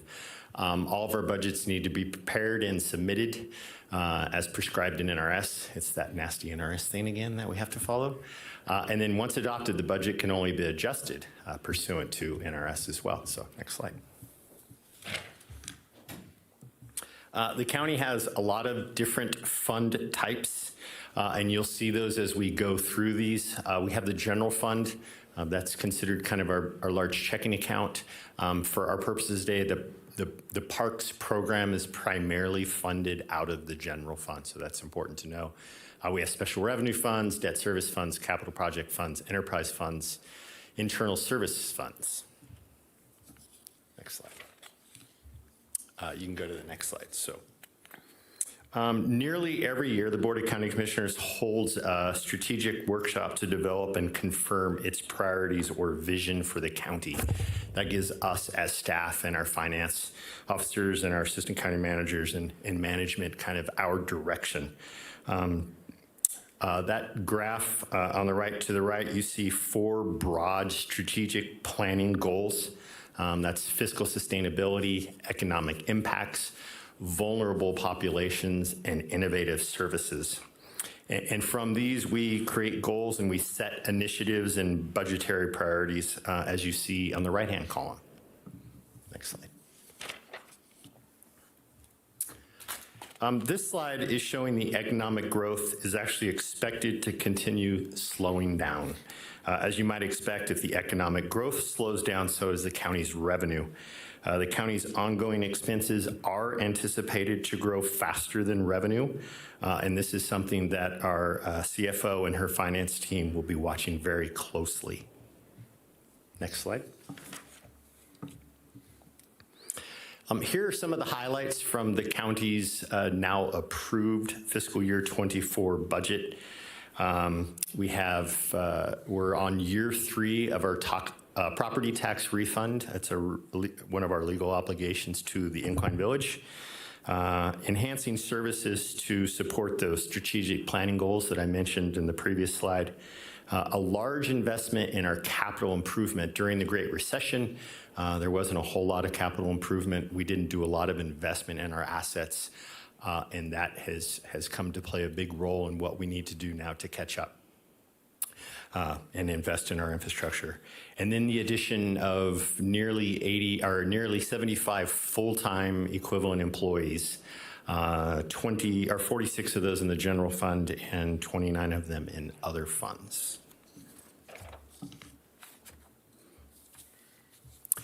This is kind of staggering. The county's budget now exceeds, for all funds, it exceeds $1 billion. And this slide shows how it's broken out over the different funds. Next slide. And I won't spend too much time on the next 3 slides. This is just an overview based on the different line items in each of the different funds. So we can kind of just skim through the next 3 slides. You can stay on that one for a second. Oh, back up. Just an important note there, you see in our proprietary funds, the golf course fund, roughly $3.8 million. Much as that has been earmarked for future development of Wild Creek Golf Course. As you might recall, we brought several items to this board to transfer Wild Creek Golf Course to First Tee in Northern Nevada. And we have entered into an agreement for development, kind of matching funds. For every dollar they raise, we'll provide a dollar amount up to that amount. And most of that fund was associated with the transfer to the school district. So. Next slide.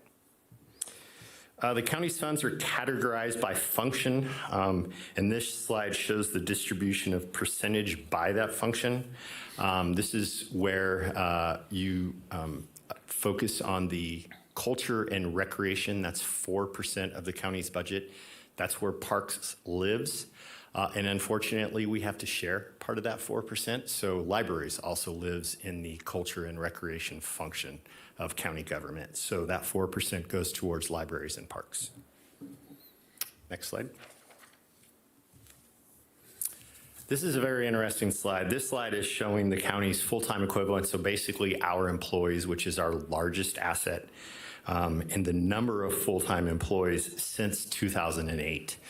As you can see, we had a huge reduction during the Great Recession, and we are just to the point of the same number of staff now in fiscal year 2020, or we're in 2023.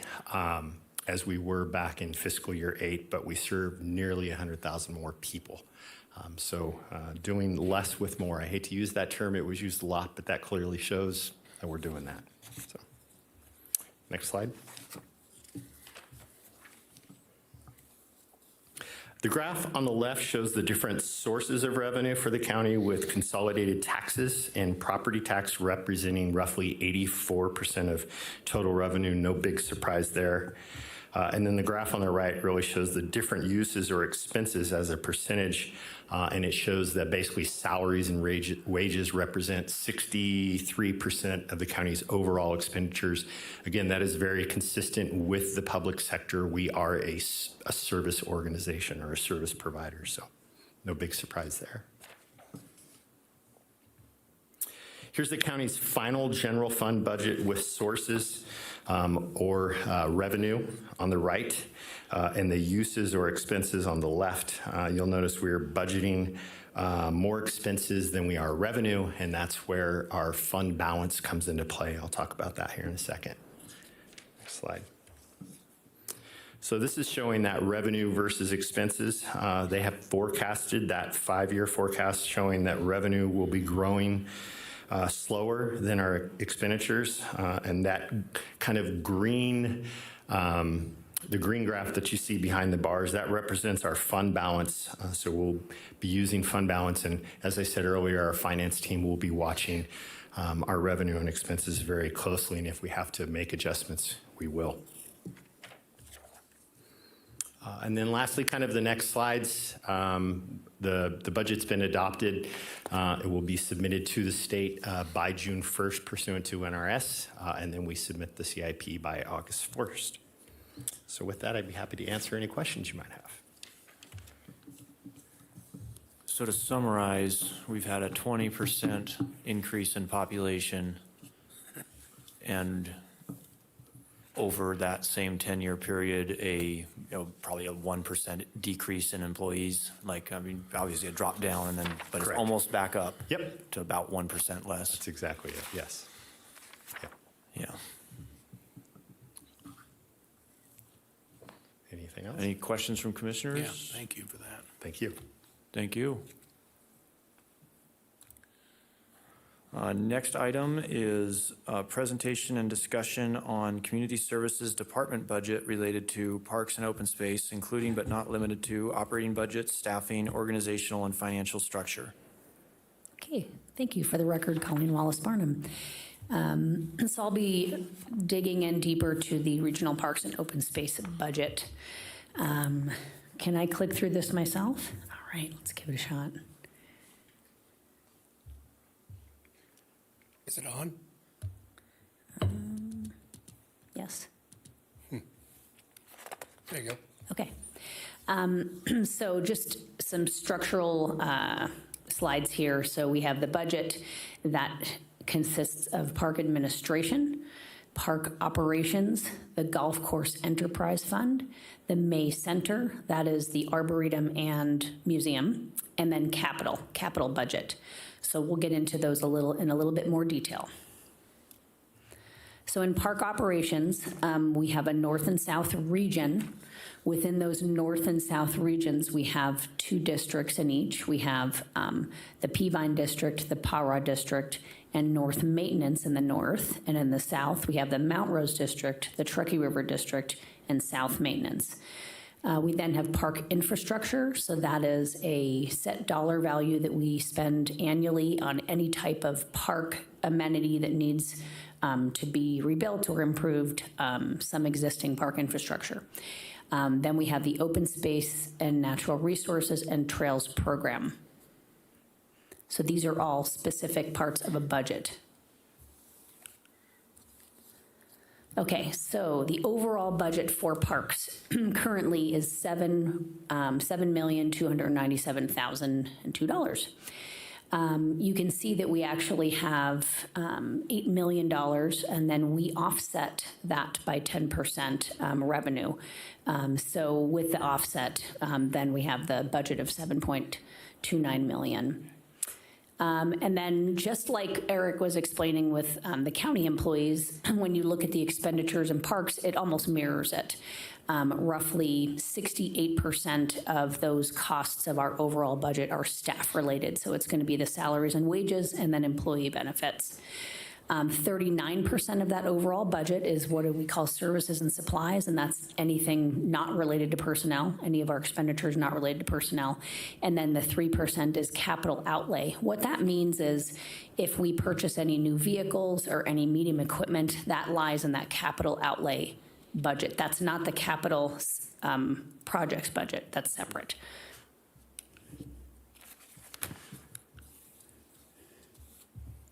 Let's try again. Okay, we're going to go back to that park operations budget. I'm going to dig in a little bit deeper and show you some of the park specific budgets. Okay, so let's look at the Truckee River District. Within that budget, this is managed by the district manager. They have Bartley Ranch Regional Park and then the Truckee River operations. And then within Bartley Ranch Regional Park, there's the park operations, and then there's the Hawkins Amphitheater that has a separate budget. So we're going to dig into the Truckee River operations budget. So again, if you look at that operations budget, 62% of that is salaries and wages. 27% of that is employee benefits, and then a small amount services and supplies, and then that portion of revenue. And again, that revenue comes to those specific budgets. If there are picnic facilities or buildings that get reserved, those go into that operations budget to offset it. Okay, so, sorry, let me go back. We're gonna look at specifically at the services and supplies, so that's $64,721. So I want you to give you, this is what would be considered maybe, let's say, the discretionary part of the budget for a district manager. And by the way, these operations budgets are where the majority of your personnel costs are gonna come from. Okay, so that's $64,720. If you look at the right of that pie or that graph, the vast majority of that budget can't be touched. So we have water and sewer, so those are just regular costs, whether that's water coming out of a ditch, which Bartley Ranch Park has 2 of those. We have ESD asset management, that's our asset management system. So every park or every budget pays a portion of that asset management program. As well as other areas within the Community Services Department. And then we have equipment services, we have replacement, operations and maintenance, and fuel charges. So pretty good portion of that budget can't be touched based on, those are overhead costs, if you will. And then if you look at what we can spend, it's anywhere, I think our biggest line item is $4,843, and that's for operating supplies, toilet paper, garbage bags, those kind of things. Then we have a small amount for repairs and maintenance, service contract, $700. That's usually for portable restrooms. And then you can see all the other line items are maybe $400 or $300. So pretty small budgets to be able to spend. And I can tell you the money gets spent for sure. So that's the Truckee River District operations budget. Okay, now we're going to dig into another budget. So let's go into the Mount Rose District. And in the Mount Rose District, there are several regional parks. There's Davis Creek Park, South Valleys Regional Park, Bowers Mansion Regional Park, the Galena Creek Regional Park, and then the Mount Rose District operations. The Mount Rose District operations budget would look a lot like the Truckee River District one that we just saw. So in Bowers, that one's actually broken down into 3 different budgets: for the park, for the mansion, and for the pool. So we're going to look at Galena Creek Park. This one I like to look at because, believe it or not, the biggest part of that pie chart is revenue. We actually earned, and that is just what we estimated revenue to be. Our revenue currently is about $89,000. That's for reservations of our picnic areas and Camp Weechemy and the Fish Hatchery, which are our most popular reservation facilities.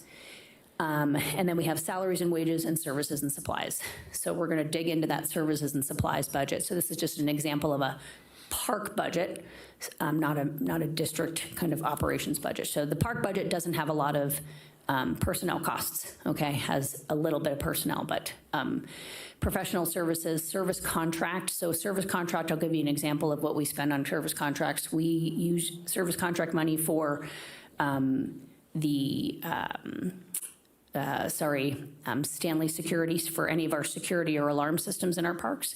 And then also we utilize that for cleaning services.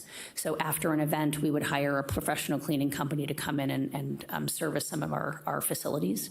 And then we have some repairs and maintenance, operating supplies. You can see there's more discretionary budget here, but not a whole lot. So just wanted to give you an example, again, of a typical regional park and what that budget would look like. Okay, next slide, we're going to go into maintenance. So I wanted to give you a look at what maintenance would look like in any of our budgets. So within the North Region Maintenance, they have the Para District, so that's going to be the Spanish Springs area, the Peavine District, which includes Rancho San Rafael, but goes all the way north, all of the North Valleys. And then we have the North Valleys Regional Maintenance. That's a restricted fund. That exists because when we acquired a portion of that park, we sold some water rights. And the sale of that water rights was specifically to be utilized for the construction of that park. And I think we've built out phase 5 of North Valleys Regional Park. But anyway, that money is very specific for the maintenance of North Valleys. Okay, so the Peavine maintenance budget, Again, about 64% is staff-related, and then 23% is services and supplies. So let's dig into that one a little bit. And the capital outlay, again, is for vehicles, whether it's a truck or a piece of medium equipment, like a turf cart or a mower. So Peavine services and supplies, of the $211,000, we have quite a bit ear tagged for vehicles. I gave our equipment services superintendent a hard time about that, and I was told him he was overcharging us, but he said, no, it just means that you need trucks to get your work done. I said, yeah, you're right, we do. So you can see quite a bit of it does go to the vehicles. And then that asset management program, a little higher percentage in maintenance because they utilize that asset management program a little bit more than the regional parks do. And then again, higher line items is irrigation supplies. So, valves, PVC, sprinkler heads, all those good things. Chemical supplies, that's for the maintenance of all of our landscaped areas within the parks. And then those are the kind of the two bigger light items. But again, for example, if we have a tree come down and we have to hire, an arborist to come out and take that tree down, that might cost us $5,000. Just that one bill might really impact a budget. And so sometimes we struggle a little bit with some of those things, but we get them done because we have to. And then recreation, I wanted to give you an example of recreation. So over recreation right now, we have aquatics, athletic fields, and the Robert C. Hawkins Amphitheater. That's what our recreation person's responsible for. And then again, within aquatics, we have those three facilities. We have Bowers Pool, Melio Gaspari Splash Park, and the North Valley Splash Park. So North Valley Splash Park, I like this one too because it shows more revenue. We actually do earn a significant amount of revenue, enough to actually cover some of the operating costs of both of the other splash park and a portion of Bowers Pool. And when I say cover those costs, I'm just looking at the cost of those three facilities. You saw that we only cover 10% of our actual budget, so we really aren't a cost recovering program, if you will. We have quite a bit of money that comes out of the general fund to support parks. And so just to look at, sorry, let me go back here. We're going to look at the services and supplies budget again. So we do have, let's see, again, quite a few that can't be touched, but then we have chemical supplies. Of course, we can't run pools and splash parks without the chemicals to keep people safe. And then repairs and maintenance. So that's a $5,000 budget that if we have to replace a pump, that could exhaust something like that easily in a season. So those are some examples of some of our specific park-related budgets. And then I just wanted to talk a little bit about the open space and trails program that we really have bolstered up in the last couple years. This is a rough number. I'm going to tell you it seems to be a sliding scale, that number, but we have roughly 11,339 acres of open space. On that open space, we have some different programs. We do noxious weed abatement. We do some fuels hazard reduction, trail construction and maintenance. We have roughly 166 miles of trail, and then we have a tree inventory of 17,000 trees. And that's literally just the trees that are planted in the parks, not cottonwoods along the Truckee River or the forested parks like Galena Creek Park or Davis. That does not include those trees. And that's an inventory for about 2011, so we need to truth that. And then the non-general fund operations golf course, and then other restricted funds. And the restricted funds really, because we have other funding sources that are supporting those functions specifically, we keep those monies completely separate in the county budget. Okay, I wanted to talk about our budget priorities this year. So I kind of wanted to go over the positive, which is what we got approved in this last budget cycle. So the FY24 budget was just approved that Eric went over. So we did a reclassification of 2 positions that were approved. The natural resource planner is now going to be a natural resource planning coordinator, which provides some supervisory capacity there. And as we build that program, that'll be important to expand that. Our work crew leader, that was Kevin Callahan. I think we did a resolution for him at our last meeting. When he retired, we transitioned those positions to a lead maintenance worker, and that was also approved. So we'll be able to hire that position now. And then we had a general fund increase in the support of roughly 5% of the horticulturalist position. So let me explain that a little bit because it sounds weird. But since the May Foundation is one of those entities that supports the May Center, they support it at a finite dollar amount every year. So as costs increase, as employee costs increase, it costs the county more, whether it's through a wage increase, a COLA increase, that finite amount of money from the foundation just stays stagnant. So we have to figure out ways to to compensate for that. So we requested that the county support that position by an extra 5%, which was approved. And then we also got 2 positions approved that were new positions, budget neutral. The May museum is going to take on those costs, but it's 2 each. 0.49 museum aid positions. So we never had this position before, but it'll be like a 19-hour-a-week year-round position for the museum.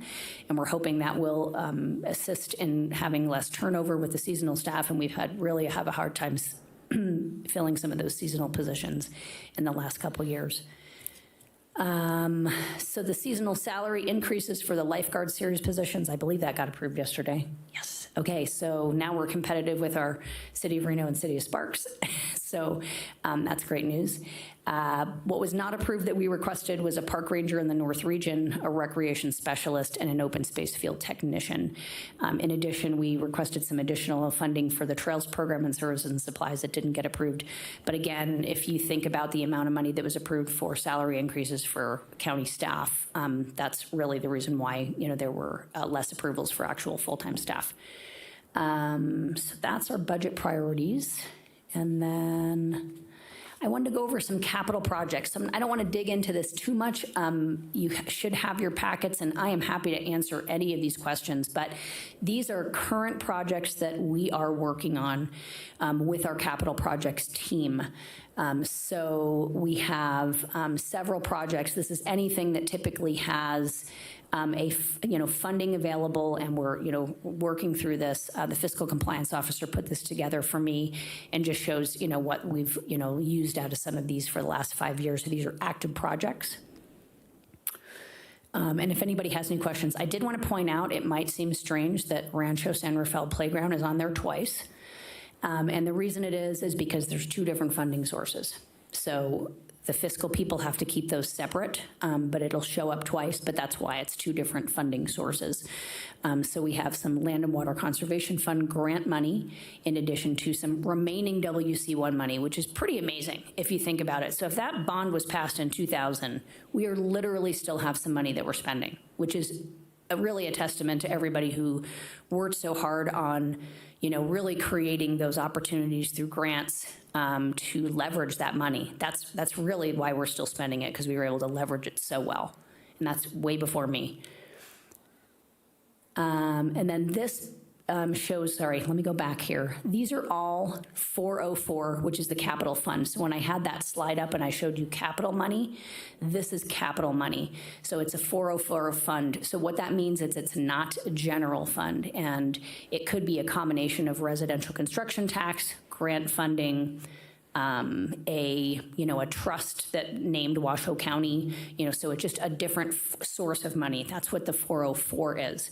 And then 402 is general fund supported projects. And these are the existing general fund supported projects. Ooh, sorry. I think when I did a screenshot, I had that up there in there. But just so we are currently working on design. We are in design for Virginia Foothills Playground, Golden Valley Park Playground, the fitness courts. There's going to be 2 fitness courts. One's at Rancho and one is at South Valleys Regional Park. And then we have some Lemon Valley ball field improvements that is also in design. So just so you know, these are all active projects that we're working on. And then these are identified projects. So let me go back to these active projects. About $9 million in capital is through the active projects right now, just under. The identified projects are all projects we have identified through our park staff and planning staff of what is important in the future. So that is a list of all of them. So please understand that, these have not been approved. This is just what we've identified as a need, and that's roughly $35 million. And those numbers are pretty swaggy, meaning that they really haven't been truth to this. Now, I wouldn't call it an engineering estimate by any means. And then these are the completed capital projects. So even with my glasses on, I can't even really see that. So I'm not even going to go through them. But these are completed. And this went out back to 2016. So she actually went a little bit further out in time on this one. But it does show that of roughly $18 million worth of completed projects from 2016, which is pretty amazing. So we've gotten quite a bit of work done on the capital end of things. And I'm happy to answer any of your capital projects questions, even if you have them at some point in the future. And that is all I have for the parks budget. Does anybody have any questions or need clarification on anything? Back to your the Peavine district, it appeared that the water sewer was significantly less than some of the other districts. Does Rancho get its water for free? So the way the Rancho water works, I'm sure I can answer that really well. We utilize that ditch water for the irrigation. And when we do pay for that water, it's through the Highland Ditch Company, so we definitely pay for it. There's no way it's free, but it could just be a lesser dollar amount that we pay for it. And if anybody else wants to step in, I'm happy to have you guys help answer. But what we did with that system, because we utilize ditch water, we just redid the irrigation at Rancho, I think in like 2017, so not too long ago. The entire park, it was like a $1.3 million project, but we created a backup with domestic water. So in drought years, when maybe they'd say, hey, guess what, we're gonna turn the ditch off early and we don't get water, we can back it up with domestic, which then our water bill would be higher because we'd be paying Tamois. Okay, so like the ditch water goes into Herman's Pond and then you guys pump out of Herman's Pond? We don't pump, the Herman's Pond water just goes downstream. So we don't pump out of Herman's Pond. Okay. So like. We have a couple of, the other ponds, like the Peavine Pond we pump out of. Oh, okay. Yeah, so the other ponds in the park we pump out of, but once it gets to Herman's, it's not coming back. And some of that is also Evans Creek water that goes into Herman's Pond from the wetland. Okay, thank you. And then when you were talking about the items that were requested and not approved, who is they? Is that the Board of County Commission or is that somebody in finance? Probably a combination. Here's Eric will answer. Thank you. For the record, Eric Crump with the Washington County Community Service Department. So the budget presentation that I did earlier, that is what's considered the county manager's recommended budget to the Board of County Commissioners.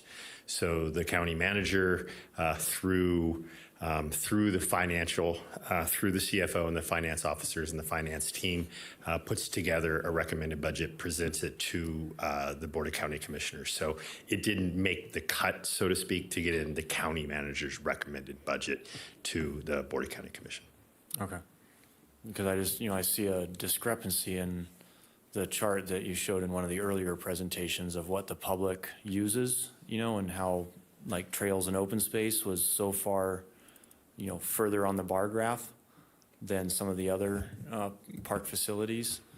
And then, to see that the county manager's office cut the trails funding for next year. Oh yeah, and it wasn't cut.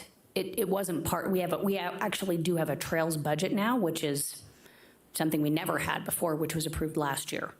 So, so the trails budget, we had just requested additional funding. It wasn't cut. It just wasn't approved. But the additional funding. Correct. The additional funding wasn't approved. And we always ask for things. So we're always going to be asking because we always have needs. And, sometimes those needs get met and sometimes they don't. Last year we did well. We had 2.75 maintenance workers that got approved. We had the trails program, we had additional funding, or the trails program and open space program, I think were approved the year before. So, it's slow progression in the right direction, which is good, but. Okay, thank you. Yeah, of course. Anyone else? Yeah, Commissioner Day, see, we pretty well cleared the room here talking about budgets. Budgets. Yeah. I, for one, really appreciate it. This is, this is what drives so many things and provides with an insight of what we're doing now, where we want to go in the future. So thank you for putting this together. I really appreciate it. Our pleasure. Thank you. I have Commissioner Lisa Rhodey on Zoom with her hand up. Commissioner, please unmute and state your first and last name for the record. Thank you. This is Commissioner Lisa Rhodey. I'm curious about a few things. One is, what does the natural resources coordinator do exactly? And the other question I have is regarding the grants. Where do we get them and how do we apply for them? Okay, so the answer to that is the natural resource planner is responsible for, I don't know if you remember, but we have an integrated vegetation management plan that was approved both at this commission and in addition to the Board of County Commissioners, and it provides an opportunity for us to manage our open spaces in a variety of ways. So she manages that program, utilizing that integrated vegetation management program, and with some staff. I think she has hired, she currently has a manpower employee, but she's had some AmeriCorps employees in the past. So she's responsible for some of that noxious weed abatement on our open spaces. Remember, we have over 11,000 acres of open space. She helps with coordinating some of the fuels hazard reduction work, which would be thinning in areas where, fuels hazard is an issue. Let me go back to noxious weed abatement. We do that in a variety of ways. So the integrated vegetation management plan provides a host of opportunities. So let's say, for example, currently we have a vendor that's going to go out to Swan Lake to chomp down the weeds with goats. So we're going to have goats out at Swan Lake in a couple, I think maybe this week. And then we have some sheep that are going to be eating the cheatgrass in kind of the Arrow Creek open space area. So utilizing, some different resources to do that. And then also that person, she will now supervise the trails program. So previously that was myself supervising that. So now that will be supervised directly by her. So that is what the National Resource Planner does. And then your second question was, can you repeat your second question? Oh, the grant. Sure. This is Commissioner Lisa Rhodey. I wondered, who provides the grants? Where do they come from?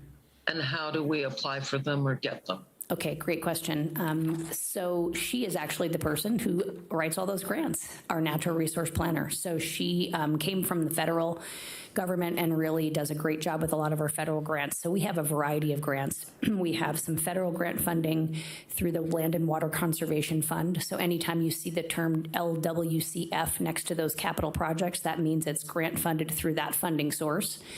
It's federal money that filters down to a state level. We've applied for grants through NDOW, which is the Nevada Division of Wildlife. We've applied for grants through what's called the Rec Trails Program. Again, funding that comes from the federal level that filters down to the state level and then is appropriated out to state and local jurisdictions. And then I'm trying to think, we have some NDF, Nevada Division of Forestry grant funding for weed management. And I think there's another,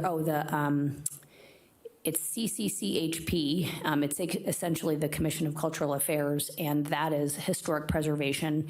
We got a grant for the Galena Schoolhouse, so there's some work being done with that. So she writes all of those grants, is very successful in obtaining the funding, and in addition, helps manage, the quarterly reports for those as well. This is Lisa Rhodey again.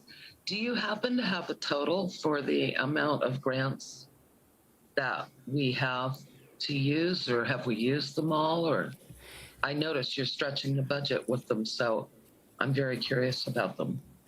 I could get that for you. I don't have that off the top of my head, but I can absolutely get you the numbers. And those are ongoing. Like, we might put in for that grant annually and get funding for that annually. It might be a different project from year to year. Well, congratulations on that. That's wonderful. Thank you. She does a wonderful job. Commissioner Doolittle?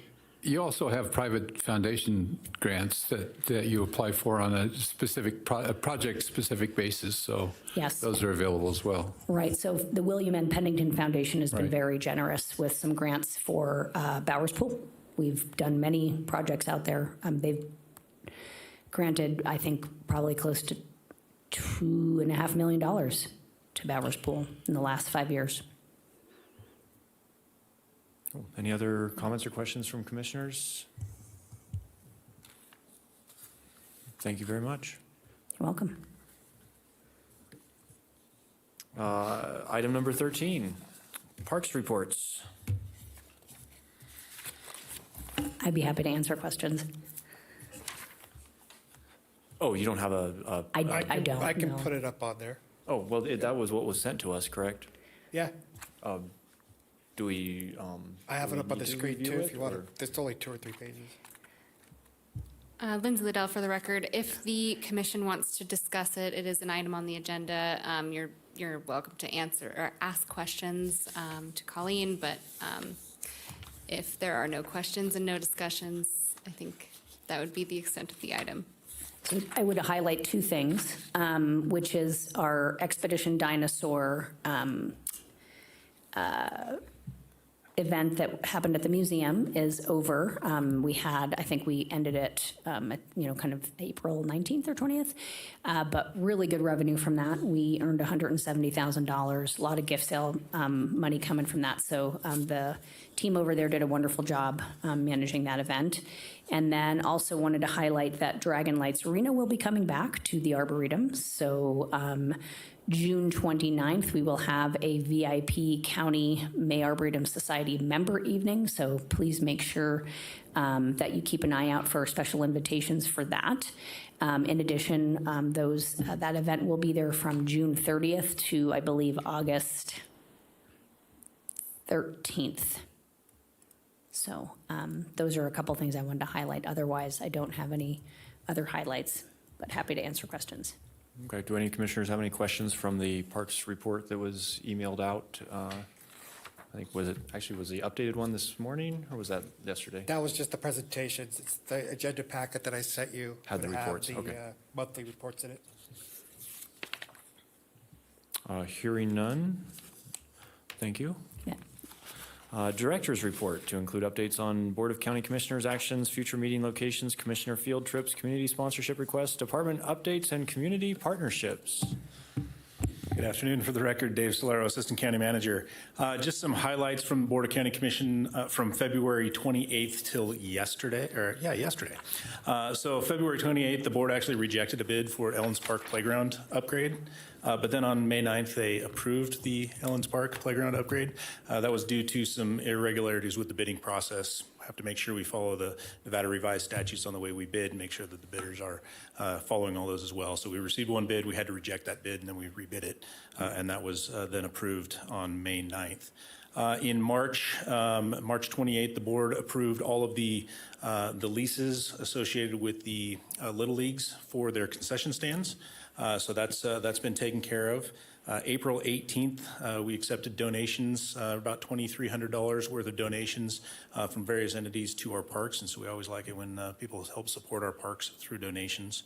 April 25th, we executed a 3-year sponsorship agreement with the Great Reno Balloon Race to continue that partnership up at Rancho San Rafael. We also completed the public trail easement for Browns Creek. As you'll recall, there was a realignment of the Browns Creek Trail that also required an easement, and so we finally have that easement finalized and recorded, so that's taken care of there. And then most recently, yesterday, the board approved the compensation increase for the salaries of the seasonal employees, as Colleen mentioned, as well as you'll recall the golf report for Sierra Sage and the concerns about the water costs associated with Sierra Sage.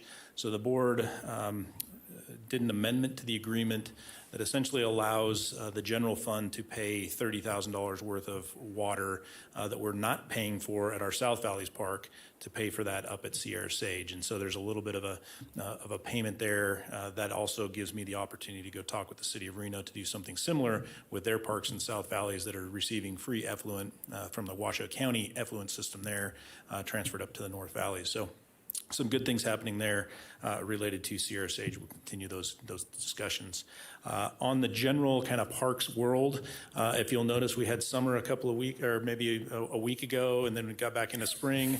That jump starts all the growing out there, and people are flocking to the parks. So if you happen to be out this weekend enjoying one of our parks or trails, please make sure you shake the hand of a park ranger or a maintenance worker because the season is just starting where it's really going to be difficult for them to keep up with the growing season. But certainly our staff is well versed in taking care of business out there, but they do like the kudos as well. So that's what I have for a report for you all. I'm here to answer any questions. Any questions from any commissioners? I have no hands raised on Zoom. All right. Thank you very much. Commissioner requests for future agenda items, announcements, future workshop agendas. No discussion may occur on any of these suggestions. I'm probably the worst at that one. I would like to mention the, and I think I brought this up at the joint meeting, but since it's now the just Washoe County meeting, the International Trails Summit that came to town mid-April. Huge success, largest trail gathering ever recorded since they are the largest trails conference, and it was their largest joint trails conference. So we had, I think the final count was like 930 attendees from 21 different countries. And in the United States, my recollection that it was like 42 of the 50 states. So a lot of people that came to town. Hidden Valley hosted the field day on Thursday, which since I was on the planning committee, I got to see the feedback. So almost a third of the attendees filled out the feedback form, and the Hidden Valley Field Day was pretty much rated about the highlight of the conference. So a shout out to specifically Colleen, but all the park staff that was involved in that, into making that happen.